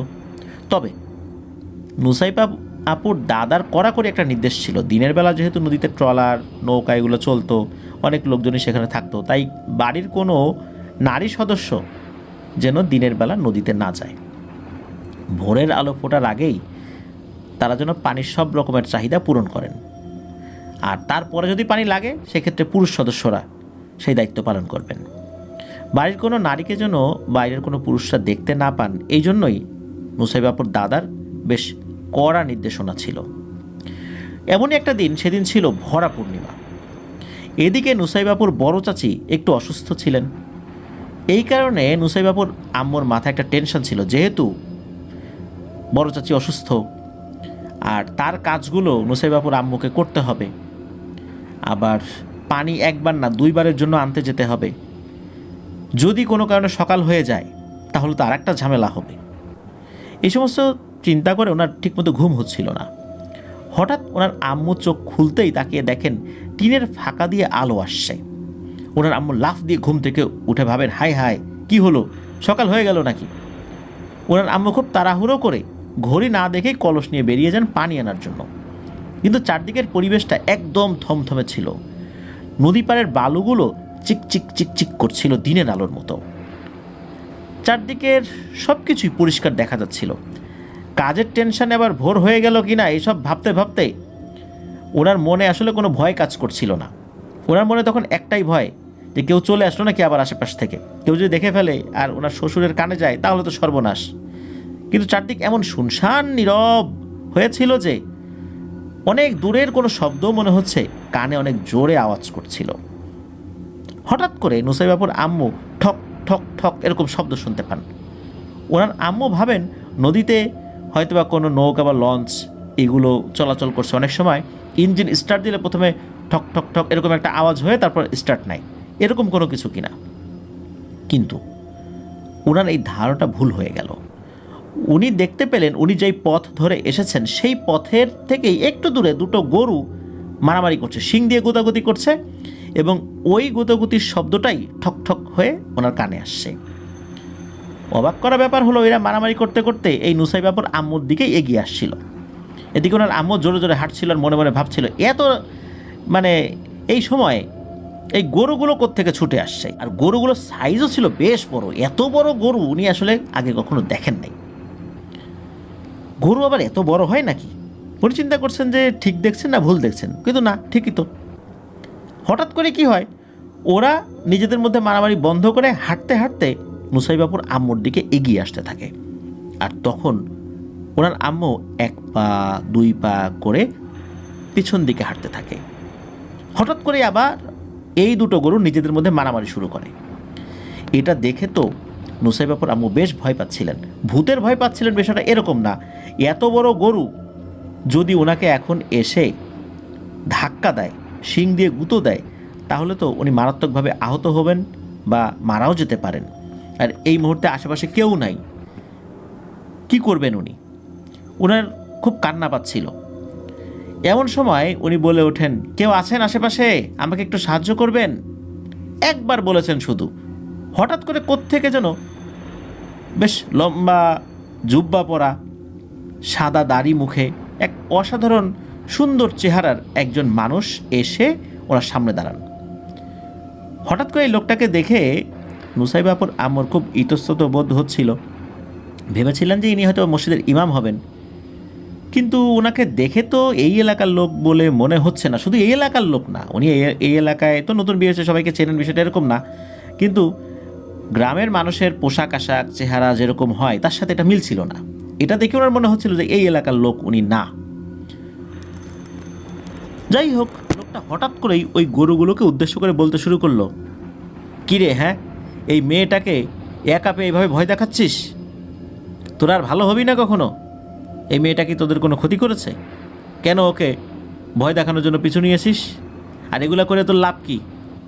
মানুষের ক্ষতি করে কোনো লাভ হবে? আল্লাহর ভয় নেই তোদের? কবে বুঝবি তোরা? হ্যাঁ, আল্লাহর সামনে কিন্তু এসব কাজের হিসাব দিতে হবে। যা, এখান থেকে চলে যা, আর এদেরকে ভয় দেখাতে আসবি না। এরপর কি হলো, ওই গরুগুলো মনে হলো এই মুরব্বী লোকের কথাটা শুনে আস্তে আস্তে শান্ত হয়ে হেঁটে চলে গেল। কোথায় যে চলে গেল এটা নুসাইবাপুর আম্মু বুঝতে পারেন নাই। এরপর লোকটা নুসাইবাপুর আম্মুকে বলল যে, মা, তুমি এত রাত্রে বের হয়েছো কেন? তোমাকে তো দেখে মনে হচ্ছে তুমি কোনো বাড়ির বউ, তখন নুসাইবাপুর আম্মু বললেন যে চাচা কোথায় এত রাত, এই তো এখনই সকাল হয়ে যাবে কিছুক্ষণের মধ্যেই। তখন ওই লোকটা বলল, মা তুমি কি ঘড়ি দেখে বের হও নাই? তুমি জানো এখন রাত কয়টা বাজে? ফজরের আজান হতে এখনও অনেক দেরি। তুমি একটা বড় বিপদের মুখে পড়তে যাচ্ছিলা। আল্লাহর রহমতে আমি যদি সময় মতো না আসতাম তাহলে কিন্তু এরা তোমার বড় ক্ষতি করে ফেলতো। যাও তাড়াতাড়ি বাসায় যাও আর সময় বুঝে চলাফেরা করবা। যাও দ্রুত বাসায় চলে যাও। তখন নুসাইবাপুর আম্মু ওনার প্রতি কৃতজ্ঞতা প্রকাশ করেন। এরপর উনি বাড়ির দিকে রওনা দেন। কয়েক কদম যাওয়ার পর আবার কি মনে করে পেছন দিকে তাকিয়ে দেখেন কেউ নাই। এরপর উনি এক দৌড়ে বাসায় চলে আসেন। বাড়িতে এসে উনি ওনার যেই ঘরটা আর কি, যে ঘরে ওনার হাজব্যান্ড শুয়েছিলেন, মানে নুসাইবাপুর বাবা শুয়েছিলেন আর কি, ওইখানে ডাকাডাকি করছেন। হঠাৎ করে এরকম ডাকে নুসাইবাপুর বাবা তো ধর্মর করে লাফ দিয়ে উঠছেন, এ কী হলো কী হলো, এত রাতে ডাকাডাকি করছো কেন, পাগল হয়ে গেছো নাকি? তখন নুসাইবাপুর বাবা দেখলেন যে নুসাইবাপুর আম্মু ঘেমে একাকার, খুব ভয় পেয়েছেন বলে মনে হচ্ছে আর কি। তখন নুসাইবাপুর আব্বা মানে নুসাইবাপুর বাবা নুসাইবাপুর আম্মুকে জিজ্ঞেস করেন, কী হয়েছে তোমার? তখন নুসাইবাপুর আম্মু বলেন, যে দেখো তো ঘড়িতে কয়টা বাজে। তখন বালিশের পাশ থেকে ঘড়িটা নিয়ে, একটা হাত ঘড়ি ছিল আর কি, ওটা নিয়ে বললেন যে এখন তো 2:27। তখন নুসাইবাপুর আম্মুর বুকটা ধস করে ওঠে। কারণ কি, যে উনি তো সকাল মনে করে বাইরে বের হয়েছিলেন, এত রাত এখন, এটা কিভাবে সম্ভব? আর ওই মুরব্বি তো বলেছিলেন যে এখন অনেক রাত। উনি ওই সময় বিষয়টা বলেন নাই, তবে এতটুকু বলেছিলেন যে উনি সময় না বুঝে পানি আনতে গিয়েছিলেন, তাই উনি আবার যখন বুঝতে পেরেছেন দ্রুত চলে আসছেন। তো ওই সময় ওনার বাবা অনেক রাগ করেন আর কি, যে তুমি দেখো নাই মাথার পাশেই তো ঘড়ি, ঘড়ি দেখে বের হবে না, আল্লাহ না করুক যদি বড় ধরনের কোনো বিপদ আপদ হতো। পরের দিন সকালবেলা মূলত এই ঘটনাটি বাড়ির সবাইকে খুলে বলেছিলেন। তো নুসাইবাপুর দাদা এই বিষয়টি জানার পর মসজিদের একজন ইমাম সাহেবকে বিষয়টি যখন বলেন, তখন ইমাম সাহেব বলেন, এই রাস্তায় দুটো দুষ্টু প্রকৃতির বদ জিন আছে, ওরা এই দিক দিয়ে চলাচল করে গভীর রাত্রে। তো মূলত পূর্ণিমা এবং অমাবস্যার রাতে চলাচল করে, গত রাতটা ছিল পূর্ণিমার রাত। তো ওই সময় যখন উনি সময় ভুলে ওই দিক দিয়ে যাচ্ছিলেন, তখন ওরা ওনার ক্ষতি করার জন্য এসেছিল। আর ওই সময়ে একজন আল্লাহওয়ালা পরহেজগার জিন ওই রাস্তা দিয়ে যাচ্ছিলেন। একটা নিরীহ মেয়েকে বিপদে পড়তে দেখে উনি এগিয়ে আসেন এবং ওদেরকে তাড়িয়ে দেন ওখান থেকে। যদি ওরা ভালো কথায় না যেত তাহলে ওই পরহেজগার জিনটা ওই দুটো জিনের উপর চড়াও হতেন। যেহেতু ওরা ভালোই ভালোই চলে গেছে, এই জন্য তার উপর আর চড়াও হন নাই। তো যাই হোক, উনি ঝাড়ফুঁক করে দেন। তো ওই ঘটনাটা এখানেই সমাপ্তি হয়ে যায় আর কি। তো এটাই ছিল ঘটনা। প্রিয়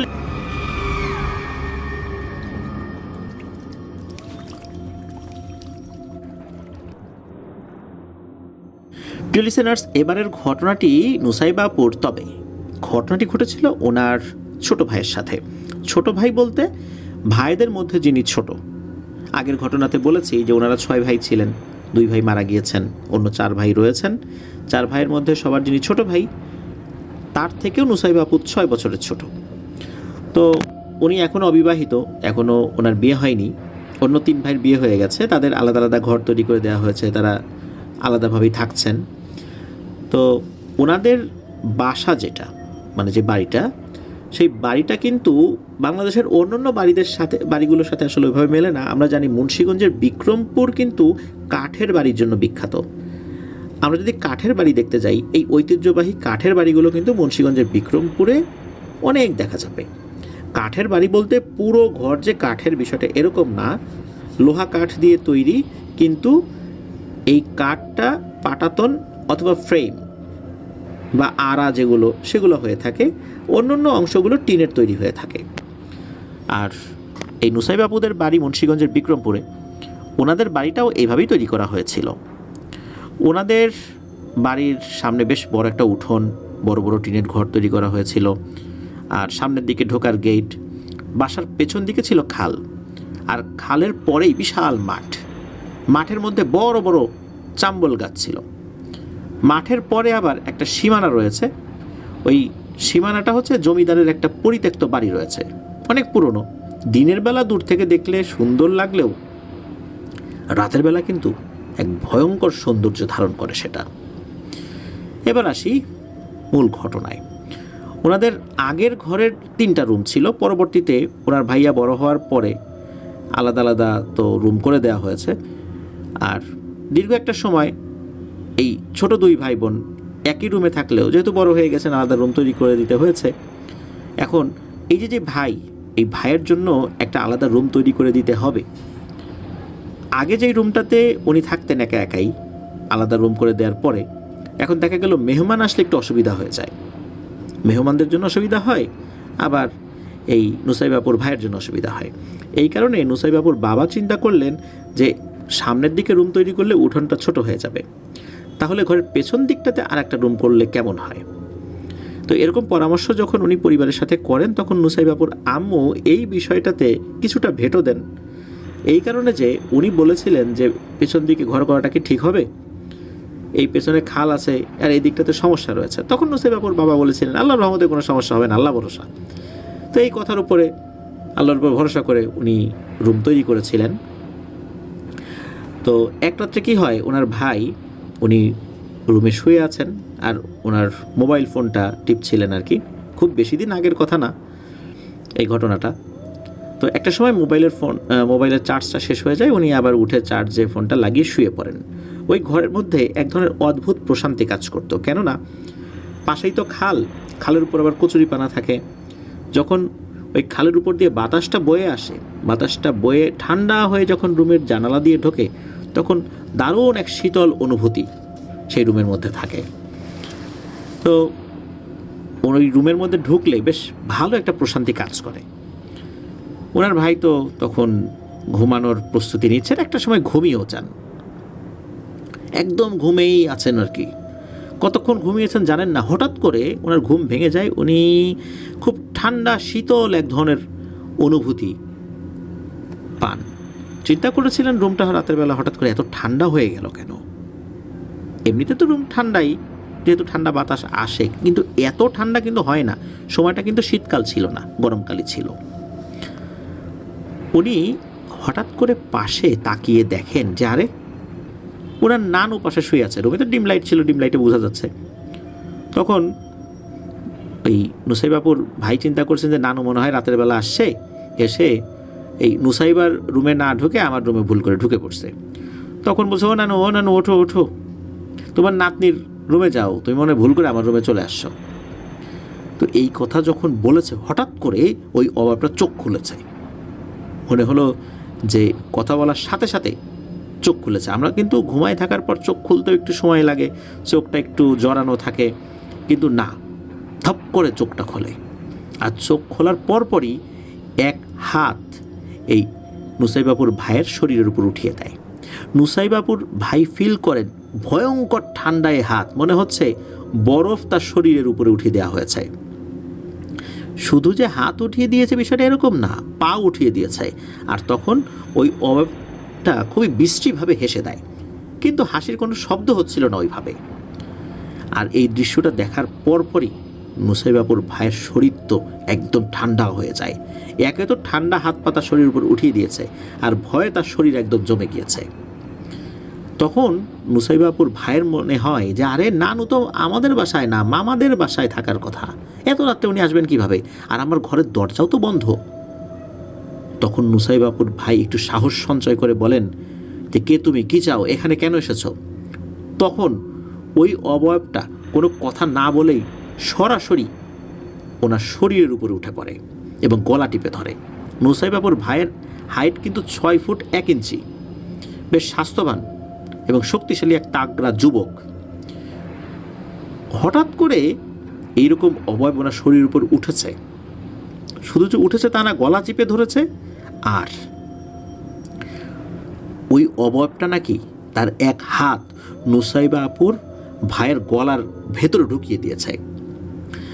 আমরা যেমন গলার মধ্যে পানি নিয়ে গার্গিল করি, গড়গড় করি, যেরকম শব্দ হয়, ওই ধরনের খুবই তীব্র শব্দ অন্য অন্য ঘর থেকে এই যে নুসাইবাপু, তারপর ওনার মা বাবা যারা ছিলেন, ওনারাও হঠাৎ করে শুনতে পান।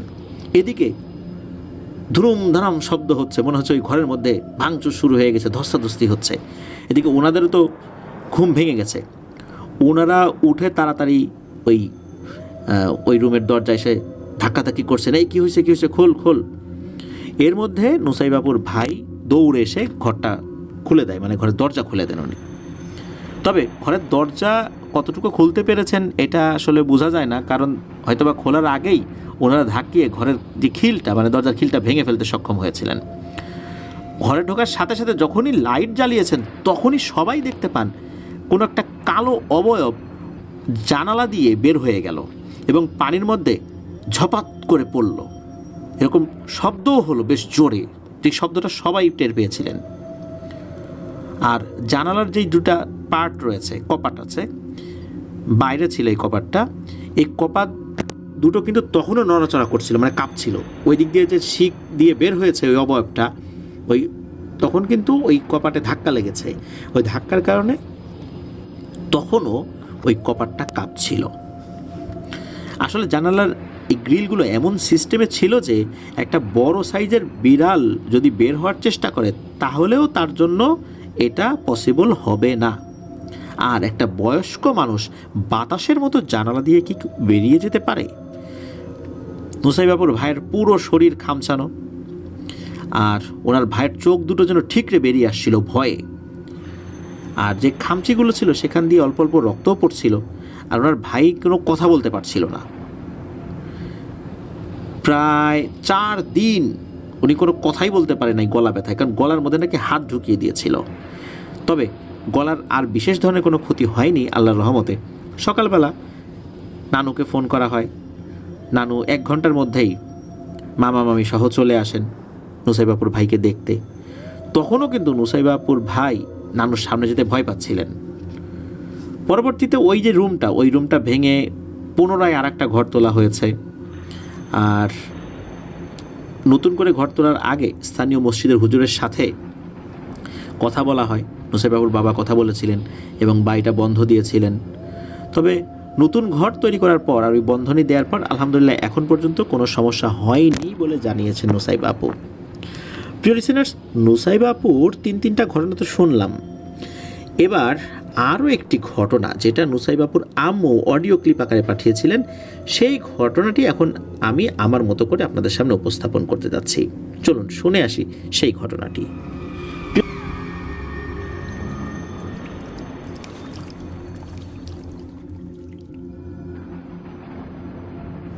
প্রিয় লিসেনার্স, এবারের ঘটনাটি আমাদেরকে যিনি দিয়েছেন তার নাম আবরার আহমেদ জাবির। উনি ওনার কাজিনের সাথে ঘটে যাওয়া একটি ঘটনা আমাদেরকে দিয়েছেন। ঘটনাটি আজ থেকে প্রায় 15-16 বছর আগে হবে। ওনার ওই কাজিন তখন 3 বা 4-এ পড়তেন। উনি একটি স্কুলে পড়তেন, মূলত ওই স্কুল কেন্দ্রিক এই ঘটনাটি। সঙ্গত কারণে সেই স্কুলের নামটি বলছি না, তবে সেই স্কুলটি প্রাইমারি টিচার্স ট্রেনিং ইনস্টিটিউটের খুব কাছাকাছি একটা জায়গায়। ওই স্কুলে একটি গাছ ছিল, সেই গাছটি স্থানীয়ভাবে সাবান গাছ নামে পরিচিত ছিল। ওই স্কুলে ওই কাজিনের আপন বড় বোনও পড়তো, তবে তার হতো ফুল ক্লাস আর এই কাজিনের হতো হাফ ক্লাস। দুইজনই তো কাজিন, মানে বড়জনের ফুল ক্লাস হতো, ছোটোজনের হাফ ক্লাস হতো। তো দেখা যেত যে একসাথে দুজন কখনই আসলে স্কুল থেকে বাড়িতে ফিরতেন না। তো ঘটনাটি যেদিন ঘটে ওই দিন ওই টিফিন পিরিয়ডেই সবার ছুটি হয়ে যায়। 2 ভাই বোন একসাথে বাসায় ফিরছিলেন। হঠাৎ করে এই 2 জনের নজর যায় ওই সাবান গাছের উপরে। ওনারা দেখতে পান ওই সাবান গাছের উপরে একটি কালো অবয়ব বসে আছে, মানুষের মতোই দেখতে কিন্তু বেশ ভয়ঙ্কর। চেহারাটা যে খুব ভালো বোঝা যাচ্ছিল বিষয়টা এরকম না, বেশ কালো চেহারা, এরকম কিছু একটা। আসলে ওইভাবে বর্ণনা দিতে পারেন নাই, তবে বোঝা যাচ্ছে যে বিষয়টা একটু ভয়ঙ্কর টাইপের। ওনারা চিন্তা করলেন যে স্কুলের ভেতরে এই গাছের উপরে কোত্থেকে এই জিনিসটা এলো। 2 জন মিলে দ্রুত একজন টিচারকে এই বিষয়টা অবহিত করলেন। টিচাররা এই বিষয়টা শোনার পর ওনারা ওই গাছের এখানে এসে দেখলেন না, কোথাও তো কেউ নেই। অন্যদের কাছে জিজ্ঞাসা করা হলো, ওখানকার যারা স্টাফ ছিলেন তাদেরকে জিজ্ঞেস করা হলো, তারা এই ধরনের কোনো অবয়ব দেখেননি বলে জানালেন। কিন্তু অদ্ভুত আর একটা ব্যাপার রয়েছে, সেটা হলো যেই জায়গাটাতে এই দুইজন ওই অবয়বটাকে বসে থাকতে দেখেছিলেন ওই জায়গাটাতে বড় বড় এক ধরনের পোকা ওনারা নিচ থেকেই দেখতে পাচ্ছিলেন। এই ধরনের পোকা ওনারা আগে কখনো দেখতে পান নাই। তো যাই হোক, ওনারা ওখানে এই পোকা দেখার পরও অস্বাভাবিক কোনো কিছু মনে করেন নাই। আর হঠাৎ করে ওই অবয়ব দেখেছিলেন দুইজন, ওনারা চিন্তা করেছেন হয়তো বা কোনো বাচ্চা টাচ্চা উঠেছিল বা কোনো পাগল উঠেছিল, এরকম হতেই পারে, কিন্তু এত অল্প সময়ের মধ্যে নেমে চলে যাবে। ওনারা তো আসলে ওই সময় ছোট ছিলেন, বয়স কম, এত বুঝ তো তাদের মধ্যে ছিল না। ওরা ওই সময় বাড়িতে চলে যান। এরপর থেকেই ওনার ওই কাজিন, মানে জাবির ভাইয়ের কাজিন, মানে যিনি ছেলে, উনি ওনার ক্লাসের জানালার বাইরে তাকালেই নাকি একটি কালো ছায়ামূর্তিকে দেখতে পেতেন, কিন্তু অন্য কেউ সেটা দেখতে পেত না। সেই স্কুলে একটি স্টোর রুম ছিল যা সবসময় নাকি বন্ধ থাকতো, যদিও বা স্টোর রুম সবসময় বন্ধই থাকে, কিন্তু ভেতর থেকে প্রতিনিয়তই নাকি হঠাৎ হঠাৎ কটমট কটমট শব্দ শোনা যেত। মনে হচ্ছে হাড় চাবালে যেরকম শব্দ হয় না, ঠিক সেই রকম। কিন্তু ভেতরে কে? দরজা জানালা সবই বন্ধ, কুকুর বিড়াল ঢোকারও সুযোগ নেই, তাহলে ভেতরে কে? আর কুকুর বিড়াল এত জোরে কটমট করে কি হাড় চাবাবে? সেটা এত জোরে এই শব্দটা বাইরে আসবে? নিশ্চয়ই না।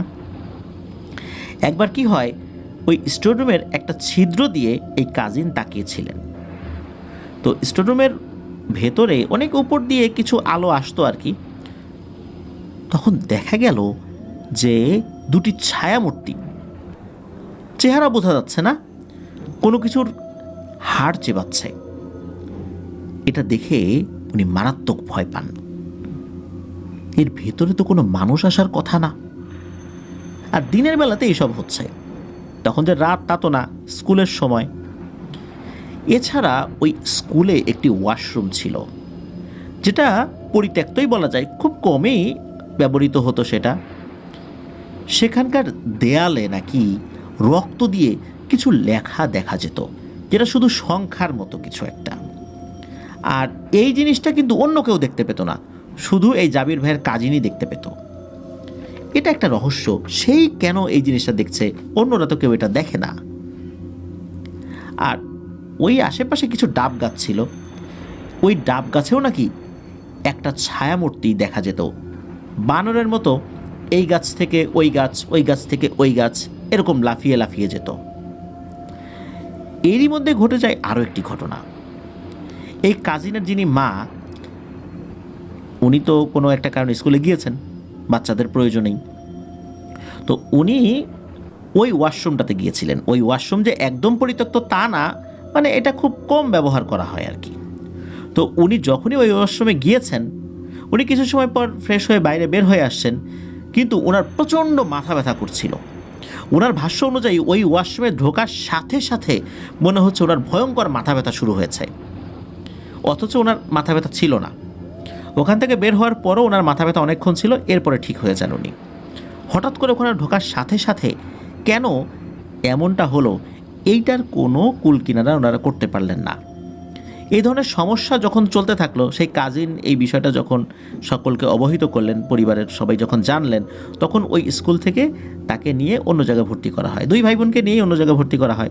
তবে এই বিষয়টা শুধু দেখতেন হচ্ছে ওই ছেলেটা, যে ক্লাস 3-তে পড়তো ওই সময় আর কি। আর যে বড় বোন, সে শুধু একবারই দেখেছিল।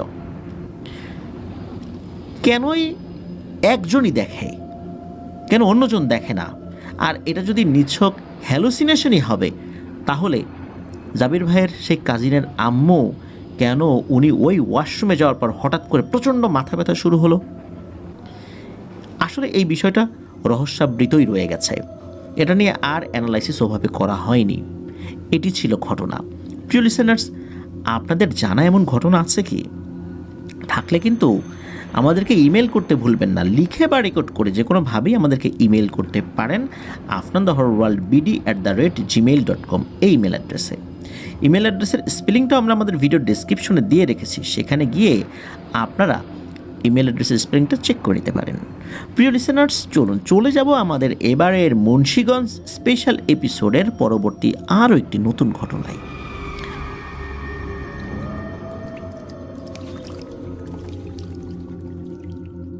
প্রিয় লিসেনার্স, ফিরে এলাম আমাদের মুন্সিগঞ্জ স্পেশালের নতুন আরও একটি ঘটনায়। এই ঘটনাটি নুসাইবা আপুর পাঠানো শেষ ঘটনা। তবে ঘটনাটি মূলত ওনার আম্মুর নিজের কণ্ঠে রেকর্ড করা ঘটনা ছিল। প্রায় 34 মিনিটের একটি রেকর্ড ফাইল ছিল। আমি খুব মনোযোগ দিয়ে শোনার চেষ্টা করেছি। তো আন্টি বিভিন্ন জায়গায় আঞ্চলিক শব্দ ব্যবহার করেছেন, কিছু কিছু জায়গায় আমার বুঝতে কষ্ট হলেও মোটামুটি ঘটনার মূল বিষয়টা আলহামদুলিল্লাহ আমি বুঝতে পেরেছি। আমি সেই ঘটনাটি এখন আপনাদের সামনে উপস্থাপন করছি। আগের ঘটনায় বলেছি যে নুসাইবা আপুর আম্মুর নাম সমতা বেগম। চলুন মূল ঘটনায় ঢুকে যাই। ওনার তখন নতুন বিয়ে হয়েছে। ওনার কিন্তু অল্প বয়সে বিয়ে হয়েছিল। ওনার বিয়ের সময় বয়স ছিল 15 কি 16 বছর। তো উনি যখন প্রথম সন্তান ধারণ করবেন, মানে প্রথমবারের মতো উনি গর্ভবতী হন, সব কিছু স্বাভাবিকভাবেই চলছিল। যখন উনি 7 মাসের অন্তঃসত্ত্বা, তখন একটি ঘটনা ঘটে।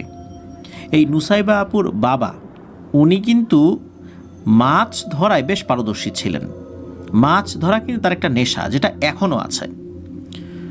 উনি কি করেছিলেন, এক রাত্রে মাছ ধরে নিয়ে আসেন। একটা বড় আকারের গজার মাছ, একটা শোল মাছ, শিং মাছ, কয়েকটা টাকি মাছ। তো এগুলো ধরে নিয়ে আসেন। ওই দিন আবার টিপটিপ বৃষ্টিও পড়ছিল হালকা। পাশে বিভিন্ন জায়গায় খালের মতো ছিল, ওখান থেকে মাছ ধরে নিয়ে এসেছেন। তবে ওনাদের যে ঘরটা, ওটা নতুন ঘর ছিল। মূল যে বাড়ি, সেই বাড়ি থেকে একটু দূরে নতুন ঘর তৈরি করা হয়েছিল। ওই বাড়িতে কিন্তু শুধু হাজব্যান্ড ওয়াইফ ছিলেন আর কি। ওই সময় তো ওনাদের আর কোনো সন্তানাদি হয় নাই, প্রথমবারের মতো উনি গর্ভবতী হয়েছেন। তো যখন মাছগুলো নিয়ে এসেছেন, তখন এই নুসাইবা আপুর আম্মুকে ডাকাডাকি করেছেন। তো উনি উঠেছেন, ওঠার পর বলেছেন যে এই যে মাছ নিয়ে আসছি, মাছগুলো রেখে দাও। মাছ রেখে দেওয়ার পর আবার উনি যাবেন মাছ ধরতে। তো উনি যানও মাছ ধরতে। এদিকে ওই আন্টি কী করেছেন, ওই মাছগুলো বড় একটা পাতিলের মধ্যে রেখে একটু পানি দিয়ে উপরে এই পিড়ি বা ফিরা জাতীয় কোনো জিনিস দিয়ে আটকে রেখেছেন। বেশ অনেকক্ষণ পর ওনার কাছে মনে হলো যে মাছগুলো একটু দেখি তো কী অবস্থা। কোনো নড়াচড়া নাই, সারা শব্দ নাই। প্রথম দিকে কিন্তু সারা শব্দ হচ্ছিল, মাছগুলো নড়াচড়া করছিল, বের হওয়ার চেষ্টা করছিল। এরপর উনি যখন ওইখানে গিয়েছেন, গিয়ে দেখেন যে ওই কাঠ যেটা বা যে পিড়িটা দেয়া রাখা ছিল আর কি, ওইটা সরে গেছে, ভেতরে মাছ নাই। মাছ গেল কোথায়? ওনার হাজব্যান্ড এত কষ্ট করে মাছ ধরে নিয়ে এসেছেন। তখন উনি এই মাছটা খোঁজার চেষ্টা করেন। উনি দেখলেন ওই মাছগুলো এই পাশেই ছিল, মানে ঘরের পাশেই ছিল একটা হলুদ ক্ষেত। ওই হলুদ ক্ষেতের কাছাকাছি জায়গায় কিলবিল করছে। উনি ওখান থেকে মাছগুলো ধরে নিয়ে আসেন। ধরে নিয়ে আসার পর এবার ওই পাতিলের মধ্যে রাখেন। সবগুলো মাছই পান আর কি, যেগুলো বের হয়ে গিয়েছিল আর কি। কিছু কিছু মাছ উঠোনেই ছিল, ওগুলো তখনও বাইরে যেতে পারেনি। এবার উনি কী করেছেন, ওই কাঠের পিড়িটা দিয়ে উপরে আবার একটা এই শিল পাটা আছে না, এই একটা শিল দিয়ে রাখেন উপরে, ভারী একটা পাথর দিয়ে রাখেন উপরে, যাতে করে কোনোভাবেই এগুলো বেরোতে না পারে। বেশ অনেকক্ষণ পর এই নুসাইবা আপুর আব্বা ফেরত আসেন। তো আসার পর উনি তো আবার ওই মাছগুলো চেক করেন, সব ঠিকঠাক আছে। তো ওনারা ঘুমিয়ে পড়েছেন।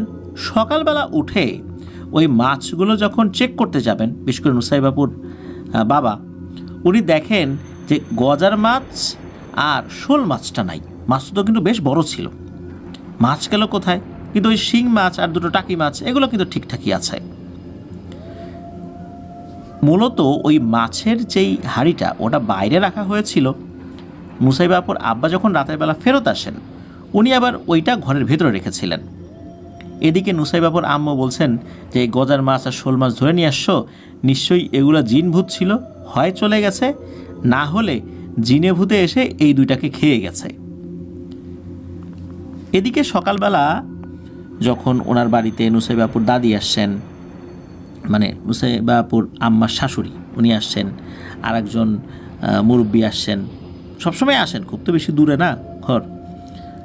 আসার পর যখন শুনলেন যে এরকম মাছ রাতের বেলা ধরে এনে রাখা হয়েছে, সেটা আবার পরবর্তীতে ঘরেও এনে রাখা হয়েছে, তখন ওনারা এই নুসাইবা আপুর বাবাকে খুব বকাঝকা করেন যে তোর কি কোনো জ্ঞান বুদ্ধি হবে না?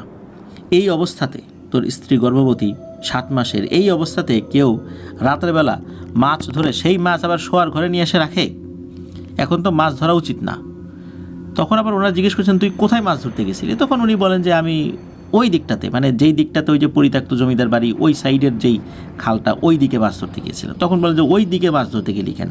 ওই জায়গাটা খুব বদনাম আছে, এটা নিয়ে অনেক সমস্যা আছে ওই জায়গায়, তুই ওই দিককার মাছ ধরে নিয়ে আসছিস, এটা উচিত হয়নি। যাই হোক, তখন এই মুরব্বীরা পরামর্শ দেন যে এখন তো ভাদ্র মাস চলছে, ভাদ্র মাসে তো কোথাও যাওয়া যাবে না, তা না হলে পরামর্শ দিতাম যে নিজের মায়ের বাড়িতে যাও। ভাদ্র মাসে নাকি কেউ কোথাও যায় না গর্ভবতী অবস্থায়, এটা গ্রামের একটা রীতিনীতি, এটা রীতি বলি, সংস্কৃতি বলি, কুসংস্কার বলি, এটা আসলে সেখানে একটা চলমান একটা বিষয় আর কি। তো ভাদ্র মাসে কোথাও নাকি যাওয়া যায় না। তো এরপরে আশ্বিন মাসে একটা নতুন ঘর তৈরি করা হয়েছিল বা নতুন বাড়ি তৈরি করা হয়েছিল, আগে থেকে নির্মাণাধীন ছিল, সেটাতে ওনারা চলে যান। নতুন বাড়ি আগে থেকে, সেই বাড়িটা আবার বড়, মানে নতুন বাড়িটা বেশ বড়, সেই বাড়ির গেট টেট বেশ বড় আর কি। আর নতুন বাড়ি হলে ওয়াশরুমটা কিন্তু ঘরের বাইরেই করা ছিল। এই ভাদ্র মাসে যেহেতু যান নাই, আশ্বিন মাসে চলে আসেন, তখন কিন্তু ওনার গর্ভের সন্তানের বয়স কিন্তু 8 মাস, মানে গর্ভাবস্থায় 8 মাস। এদিকে নতুন বাড়িতে আসছেন, তখন নতুন জায়গায় তো আসলে একটু মানিয়ে নিতে কয়েকদিন সময়ই লাগে। রাতের বেলা একদিন ওয়াশরুমে যাওয়ার দরকার হয়। এদিকে নুসাইবাপুর নুসাইবাপুর আম্মু ডেকেছেন, উনিও উঠেছেন, উনিও ওয়াশরুমে যাবেন। তো হয় কি যে ওয়াশরুমে যাওয়ার জন্য প্রথমে নুসাইবাপুর আম্মু গিয়েছেন, যাওয়ার পর উনি বের হয়ে এসে ওই ঘরের যে বারান্দা ওইখানে বসেছেন। তখন নুসাইবাপুর আব্বু ঢুকেছেন ওয়াশরুমে। তো উনি বের হলে দুজন একসাথে ঘরে ঢুকে দরজা লাগিয়ে দেবেন, এরকমই আর কি চিন্তা। নুসাইবাপুর আম্মু তো বসে আছেন, হঠাৎ করে ওনার কাছে মনে হলো ওনার গা ঘেঁষে কিছু একটা চলে গেল। কি গেল? উনি তাকিয়ে দেখলেন একটা ভাল্লুকের মতো কোনো একটা প্রাণী 2 পায়ে হেঁটে যাচ্ছে, যেটার মাথা নাই, পেছন থেকে দেখছেন একদম কুচকুচে কালো বড় বড় লোম, এবং লোমগুলো বেশ মোটা মোটা বলে মনে হচ্ছে। এইটা দেখার সাথে সাথে উনি তো ওরে বাবারে বলে দেন এক চিৎকার। তো ওনার চিৎকার শুনে তো ওয়াশরুমের ভেতরে তো নুসাইবাপুর আব্বু ছিলেন, উনি বেশ তাড়াতাড়ি ফ্রেশ হয়ে বাইরে বের হয়ে এসে বলেন যে কী হয়েছে? তখন বলেন যে কী যেন একটা দেখলাম যেটার মাথা নাই। তখন এটা শুনে উনি বেশ চিন্তিত হন যে কী দেখলো, নিশ্চয়ই স্বাভাবিক কিছু না। তারপরও একটু সান্ত্বনা দিলেন, আরে মনের ভুল, ঘুম থেকে উঠে আসছো তো, কী থেকে কী দেখেছো, হয়তো বা ঘুমের একটা ভাব চলে আসছিল, দুঃস্বপ্ন দেখেছো এখানে বসে বসে, এরকম একটা বুঝ দিলেন আর কি। যাই হোক, ওনারা ওই রাত্রের মতো ঘরে চলে গেলেন। তো ওনাদের যেই রান্নাঘরটা ছিল, ওই রান্নাঘরের পাশেই ছিল একটা শেওড়া গাছ। তো পরের দিনের কথা, মানে এই যে একটা অবয়ব দেখেছেন তার ঠিক পরের দিনের কথা, সন্ধ্যার কিছুক্ষণ আগে, কারণ গ্রামে তো সন্ধ্যার পরপরই রাতের খাওয়া দাওয়া শুরু হয়ে যায়, তাই সন্ধ্যার আগেই রান্নাবাড়া কিন্তু সব শেষ করতে হয়। তো সন্ধ্যার কিছু সময় আগেই রান্নাবাড়া শেষ হয়ে যায়।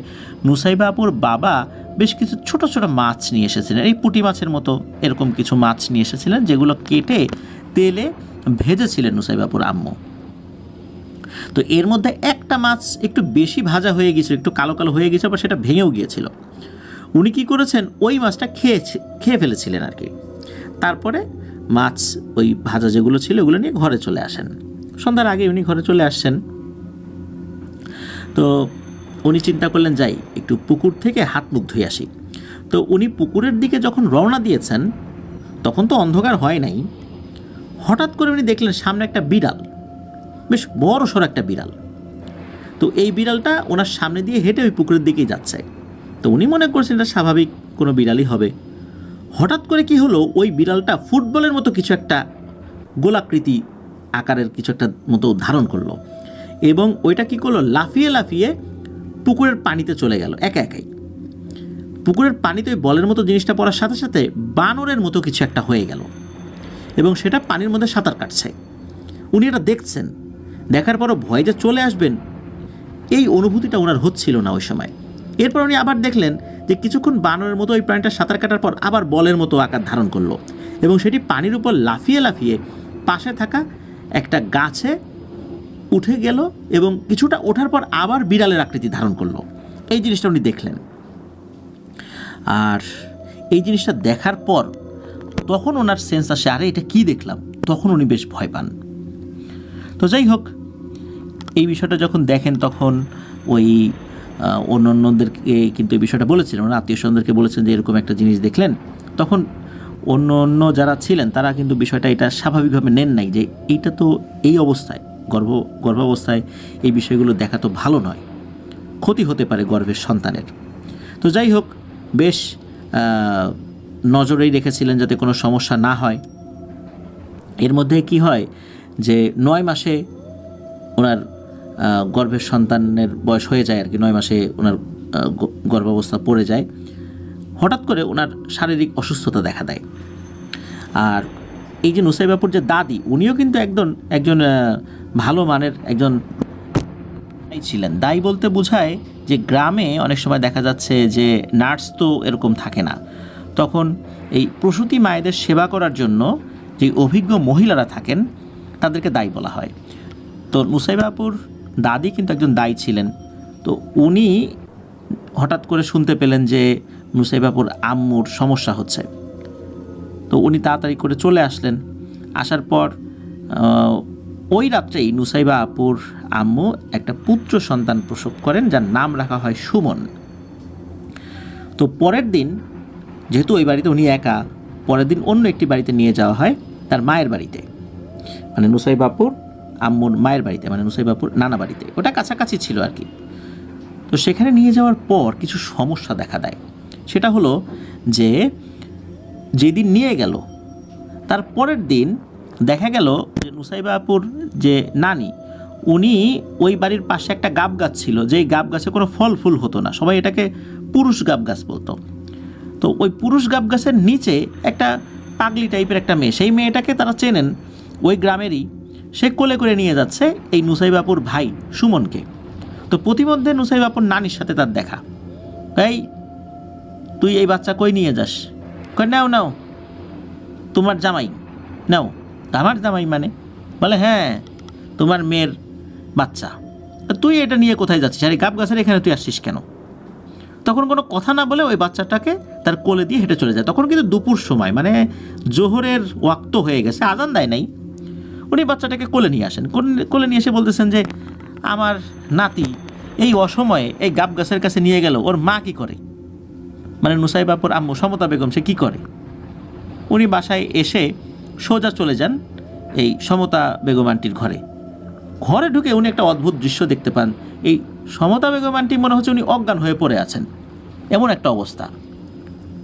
যদিও বা ওনাকে ডাক্তার ওষুধ দিয়েছিলেন, হয়তোবা এই ওষুধের প্রভাবেই উনি খুব বেশি করে ঘুমাচ্ছিলেন, কিন্তু না, মনে হচ্ছিল উনি অজ্ঞান হয়ে গেছেন, ওনার কোনো সেন্স নাই।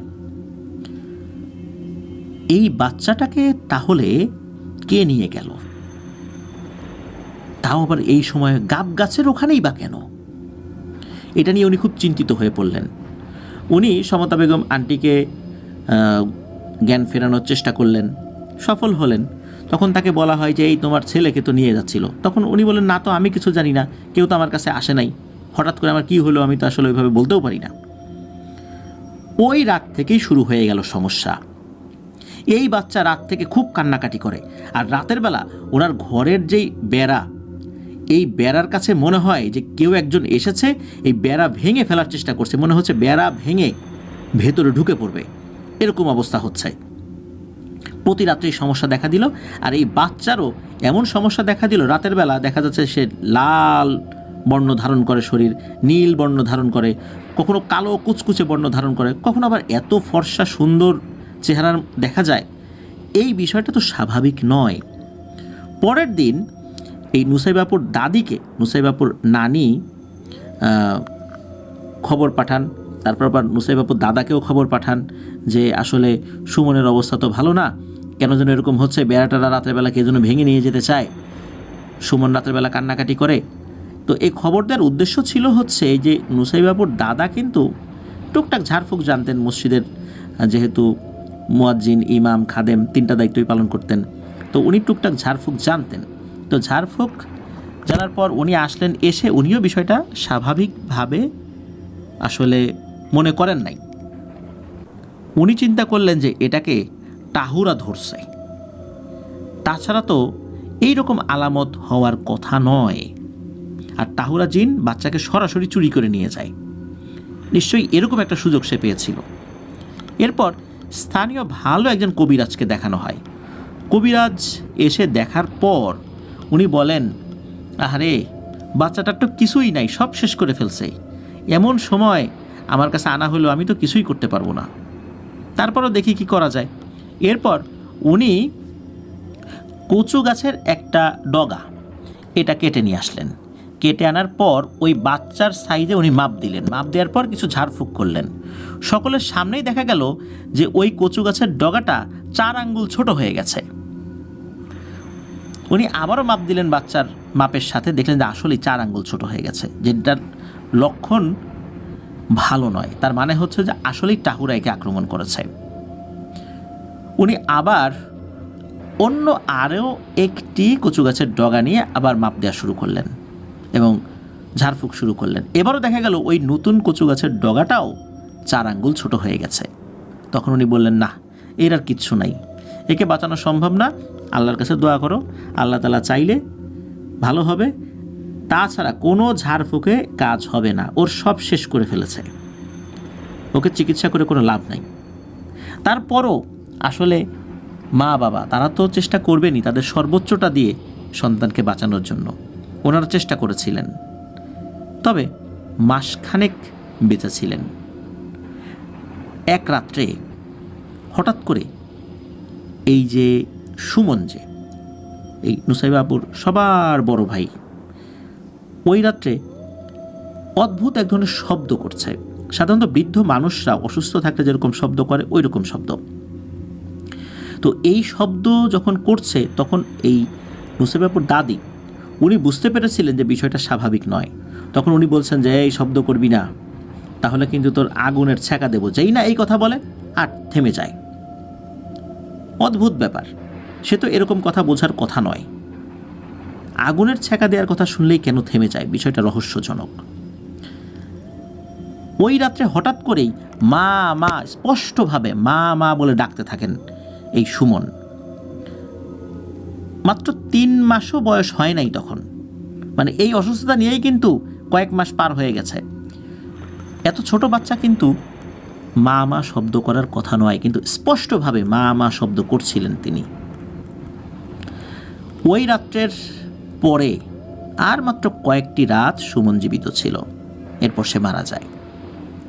আসলে ওই কবিরাজ বলেছিলেন যে তার আসলে কিছুই নাই, ভেতরে নাকি সব খেয়ে শেষ করে ফেলেছে এই টাহুরা। মূলত টাহুরার কোলে যেই বাচ্চা একবার যায় তারই অবস্থা খারাপ হয়ে যায়। হয়তোবা তাকে ওইভাবে নিয়ে যাওয়ার চেষ্টা করেছিল, পারেনি, কিন্তু কোলে যাওয়ার সাথে সাথে তার যে ক্ষতি করার দরকার ছিল সেটা করে ফেলেছিল। এইভাবেই এই সমতা বেগম আন্টির প্রথম সন্তান মারা যায়। এরপরে তার আরও 2টি সন্তান হয়। এরপরে যে সন্তান হয় তার নাম রাখা হয় রিপন, তারপরে যে সন্তান হয় তার নাম রাখা হয় স্বপন।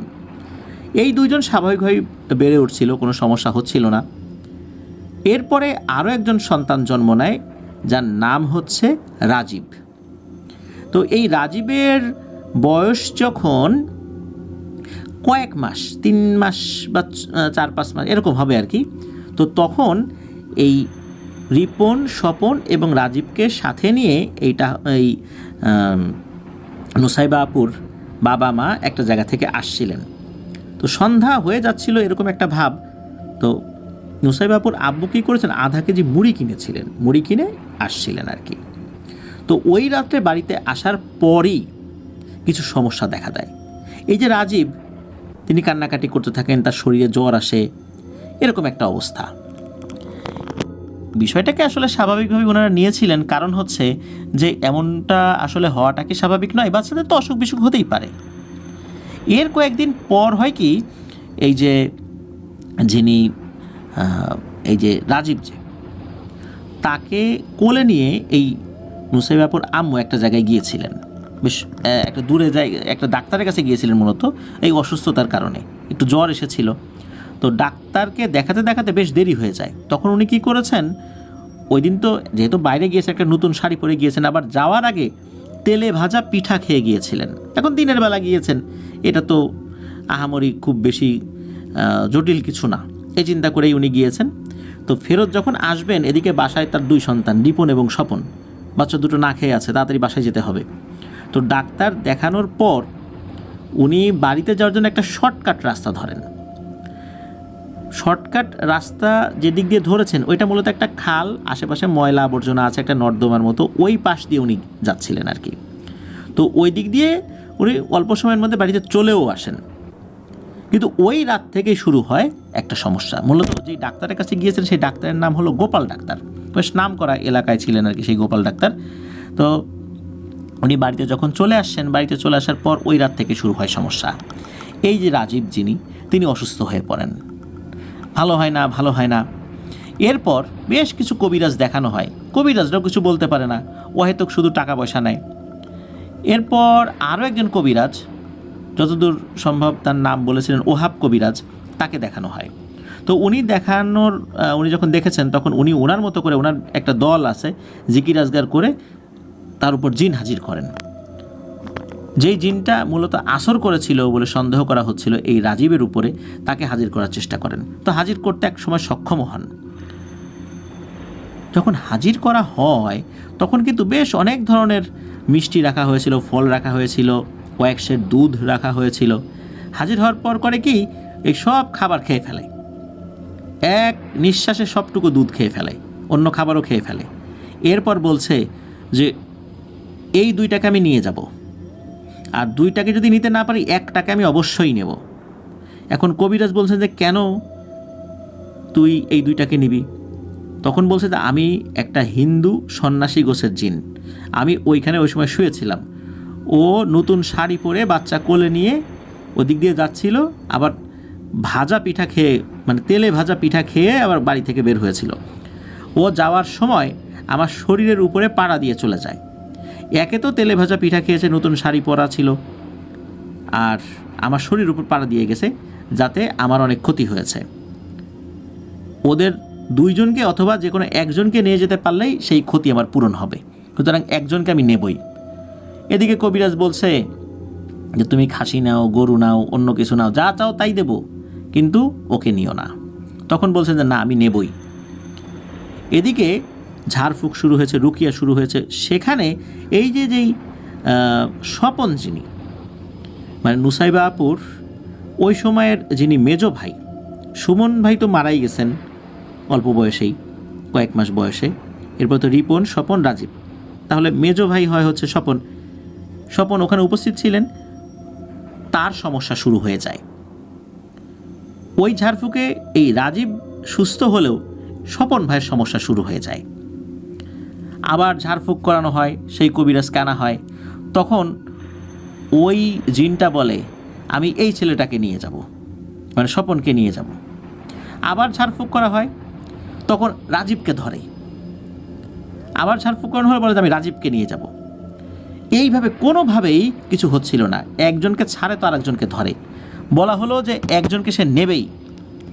এখন কোনোভাবেই এই জিনটাকে মানানো যাচ্ছে না, তার সাথে নাকি ওই কবিরাজ পেরে উঠবে না। রুকিয়ার একটা পর্যায়ে নাকি ওই জিনটা এই কবিরাজের ঘাড় চেপে ধরে, এবং এমনভাবে চেপে ধরে বলে যে তুই যদি আর একবারও এই বিষয় নিয়ে তেরিবেরি করিস তাহলে তোর ঘাড় আমি মটকে দেব, তোর বাঁচার আর উপায় নেই, আমি একটাকে নেবই। এখন বল আমি কোনটাকে নেব? ওই পরিবারের সদস্যদের কাছে জিজ্ঞেস কর যে সিদ্ধটাকে নেব না কাঁচাটাকে নেব। সিদ্ধটা না কাঁচাটা, এটা বলার উদ্দেশ্য হচ্ছে যে এই যে স্বপন ভাই যিনি, উনি তো বেশ বড় ছিলেন তখন, আর এই যে রাজীব যিনি, উনি তো একদম নবজাতক। তাহলে কোনটাকে নেবেন? নবজাতক বলতে ওই সময় বয়স ওনার 3-4 মাস বা 6 মাস এরকম আর কি। এখন কোনটাকে নেবেন? তখন এই নুসাইবা আপুর দাদি বলেন যে এই স্বপনকে আমি এত কষ্ট করে বড় করলাম, আর রাজীব তো কেবল শিশু, সুতরাং সিদ্ধটাকে আমি নিতে দেব না, নিলে কাঁচাটাকেই নিয়ে যাক। আসলে মনের কষ্টেই তারা বলেছেন, কেউ কি চায় যে একটা প্রাণ নিয়ে যাক সেই অনুমতি দিতে? কেউ চায় না, কিন্তু তারপরও বাধ্য হয়েছিলেন তারা। এর কয়েকদিন পরই এই রাজীব মারা যান। এভাবেই এই নুসাইবা আপুর 2 ভাই মারা গিয়েছিলেন। এরপর এই যে যিনি স্বপন, ইনি হঠাৎ করে অসুস্থ হয়ে পড়েন। ঝাড়ফুঁক করার একটা পর্যায়ে দেখা গেল ওই যে দুষ্টু জিনটা এইটা আবার এই স্বপন ভাইয়ের উপর আসর করেছে। তার মানে হচ্ছে রাজীবকে হত্যা করার পরও সে ক্ষান্ত হয় নাই, সে আবার স্বপনকে ধরেছে। স্বপন ভাইকে বাঁচানোর জন্য অনেক চেষ্টা শুরু হয়ে যায়। একটা পর্যায়ে এই স্বপন ভাইকে তার দাদির কাছে দিয়ে দেয়া হয় যে দাদি মানুষ করুক, উনি ওনার মতো করে এটাকে বড় করুক। অনেকে পরামর্শ দিয়েছিলেন, বেশ কিছু কবিরাজ পরামর্শ দিয়েছিলেন। পরবর্তীতে স্বপন ভাইকে তার দাদির কাছে দিয়ে দেওয়া হয়, সেখানে উনি বড় হতে থাকেন। আল্লাহর রহমতে স্বপন ভাই ভালো আছেন, সুস্থ আছেন। তো এরপর আরও দুইজন ভাই হয়েছে, যার নাম হচ্ছে সজীব এবং নয়ন। সবার ছোট যে নয়ন, আমরা আগে যে ঘটনাটা বলেছি সেটা হলো নয়ন ভাইয়ের সাথে। এরপরে আরও একজন মেয়ে সন্তান হয়েছিল, তিনি মারা গিয়েছিলেন।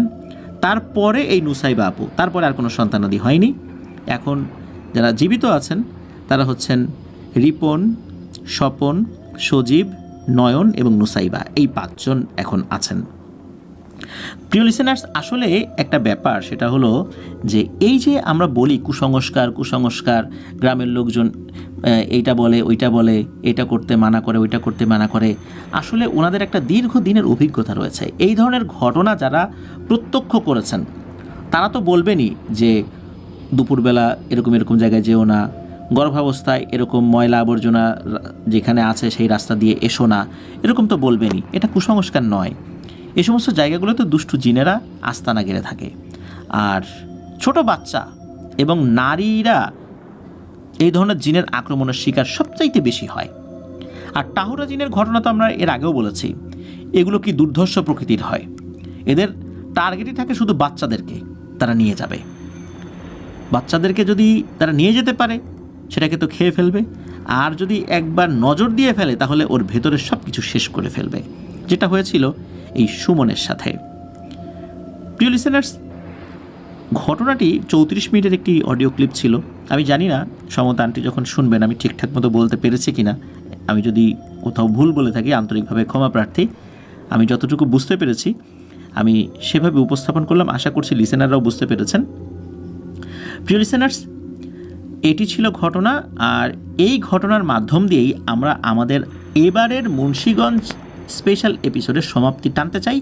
তবে সমাপ্তি টানলেও মুন্সিগঞ্জের ঘটনা কিন্তু শেষ হচ্ছে না। আমাদের পাইপলাইনে আরও কয়েকটি ঘটনা রয়েছে মুন্সিগঞ্জের, আমরা সময়ের অভাবে আজকে দিতে পারলাম না, কারণ আজকে 21শে ফেব্রুয়ারি অনেক ব্যস্ততা ছিল। আজকে আমার প্রতিষ্ঠানে বিভিন্ন প্রোগ্রাম ছিল, সেটাতে অ্যাটেন্ড করতে হয়েছে, যেহেতু রাষ্ট্রীয় প্রোগ্রাম অ্যাটেন্ড করতেই হবে। তারপর বইমেলাতে গিয়েছি, সেখানে আপনারা অনেকেই এসেছিলেন। আমি চেষ্টা করেছি সবার সাথে কথা বলার জন্য, সবার সাথে কথা বলতে আসলে ওইভাবে পারিনি। আমি আন্তরিকভাবে দুঃখিত, এত আমার প্রাণপ্রিয় লিসেনারদের ভিড়ে আমি কার সাথে কতটুকু সময় দিব ঠিক বুঝে উঠতে পারি না। তারপরও আপনারা যে এসেছেন, দেখা করছেন, কথা বলছেন, বিভিন্ন ঘটনা নিয়ে প্রশ্ন করছেন, জিজ্ঞেস করছেন, এটাই আমাদের কাছে অনেক বড় পাওয়া। প্রিয় লিসেনার্স, আমরা কিন্তু আমাদের এই জেলাভিত্তিক যেই ফ্যানমিটগুলো এগুলো অব্যাহত রাখবো ইনশাল্লাহ। কেন রাখবো সেটাও আমরা বলি। কারণ হচ্ছে আমরা ইউটিউবে ঘটনা আপলোড করি, আমরা ঘটনা আপলোড করছি, আপনারা শুধু আমার কণ্ঠটাকে শুনতে পারছেন, আবার আপনারা শুনছেন। আমরা আসলে কেউ কাউকে সচরাচর দেখি না। যাদের কাছ থেকে ঘটনা পাচ্ছি তাদেরকে কি আমরা একবারের জন্য দেখার আগ্রহ প্রকাশ করতে পারি না? যাদের ঘটনা আমরা প্রচার করছি তারা কি আমাদের সাথে দেখা করার আগ্রহ প্রকাশ করতে পারেন না? এই পারস্পরিক দেখা সাক্ষাৎ আমাদের মধ্যে আন্তরিকতা, হৃদ্যতা এবং বন্ধনকে সুদৃঢ় করে। আমরা আমাদের লিসেনারদের সাথে এই বন্ধনকে আরও দৃঢ় করতে চাই। এই জন্য আমরা আমাদের এই ফ্যান মিট এটা ইনশাল্লাহ চালিয়ে যাব। প্রিয় লিসেনার্স, আপনারা পরবর্তী যেই ফ্যান মিট হবে সেটা ইনশাল্লাহ জানতে পারবেন কোথায় হবে।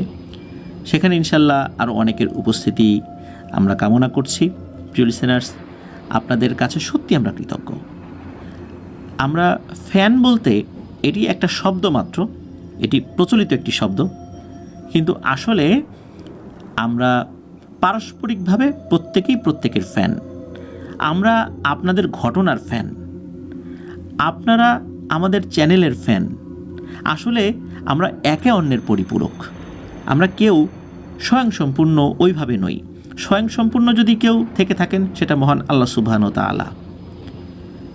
এই জন্য আমরা প্রত্যেকেই একে অন্যের প্রতি নির্ভরশীল। আলহামদুলিল্লাহ, আপনাদের ভালোবাসায় এতটুকু পথ আসতে পেরেছি এবং আপনাদের সাথে এইরকম গেট টুগেদার আরও অনেকবার ইনশাল্লাহ করতে চাই এবং ইনশাল্লাহ আমাদের এই কার্যক্রম অব্যাহত থাকবে। প্রিয় লিসেনার্স, বিদায় নিচ্ছি। তবে আমাদের মুন্সিগঞ্জ স্পেশালের আরও কয়েকটি ঘটনা আমরা অন্য কোনো একটি এপিসোডে ইনশাল্লাহ নিয়ে আসব। সময়ের অভাবে আজকে সবগুলো ঘটনা উপস্থাপন করতে পারলাম না বলে দুঃখিত। সবাই ভালো থাকবেন, সুস্থ থাকবেন। ইনশাল্লাহ আগামীকাল আমাদের নতুন একটি সেগমেন্ট শনির রাত আসতে যাচ্ছে, আর ওই শনির রাতে অমীমাংসিত রহস্যের সিজন 2 এর প্রথম একটি এপিসোড নিয়ে হাজির হচ্ছি। আর আমাদের শনির রাতে কিন্তু অমীমাংসিত রহস্যের এপিসোড তো থাকছেই, আর যেই সপ্তাহে অমীমাংসিত রহস্যের এপিসোড থাকবে না সেই সপ্তাহে আপনাদের পাঠানো দুর্দান্ত কোনো একটি ঘটনা কিন্তু থাকবে। বুঝতেই পারছেন, আপনাদের চাহিদার প্রেক্ষিতে আমরা চেষ্টা করছি এপিসোডে কোনো একটি ঘটনা যুক্ত করতে, বিশেষ করে শনির রাতের এপিসোডে। ইনশাল্লাহ সপ্তাহের আরও একটি দিন যুক্ত হতে যাচ্ছে যেখানে আপনার নতুন আরও একটি ঘটনা পেতে যাচ্ছেন। আর আমরা অমীমাংসিত রহস্যের সেগমেন্টগুলো করব, সেখানেও যেই ঘটনাগুলো যুক্ত করতে যাচ্ছি বা যেই বিষয়গুলো যুক্ত করতে যাচ্ছি সেটাও আপনাদের উপভোগ্য হবে ইনশাআল্লাহ। প্রিয় লিসেনার্স, আমার জন্য দোয়া করবেন, আমার পরিবারের জন্য দোয়া করবেন, আপনাদের জন্য দোয়া রইল, আপনাদের পরিবারের প্রত্যেকের জন্য দোয়া রইল। মহান আল্লাহ সুবহানাহু ওয়া তাআলা আমাদেরকে ভালো রাখুন, সুস্থ রাখুন, নিরাপদে রাখুন, আফনান দ্য হোল ওয়ার্ল্ডের সাথে রাখুন। আসসালামু আলাইকুম। প্রিয় লিসেনার্স, ফিরে এলাম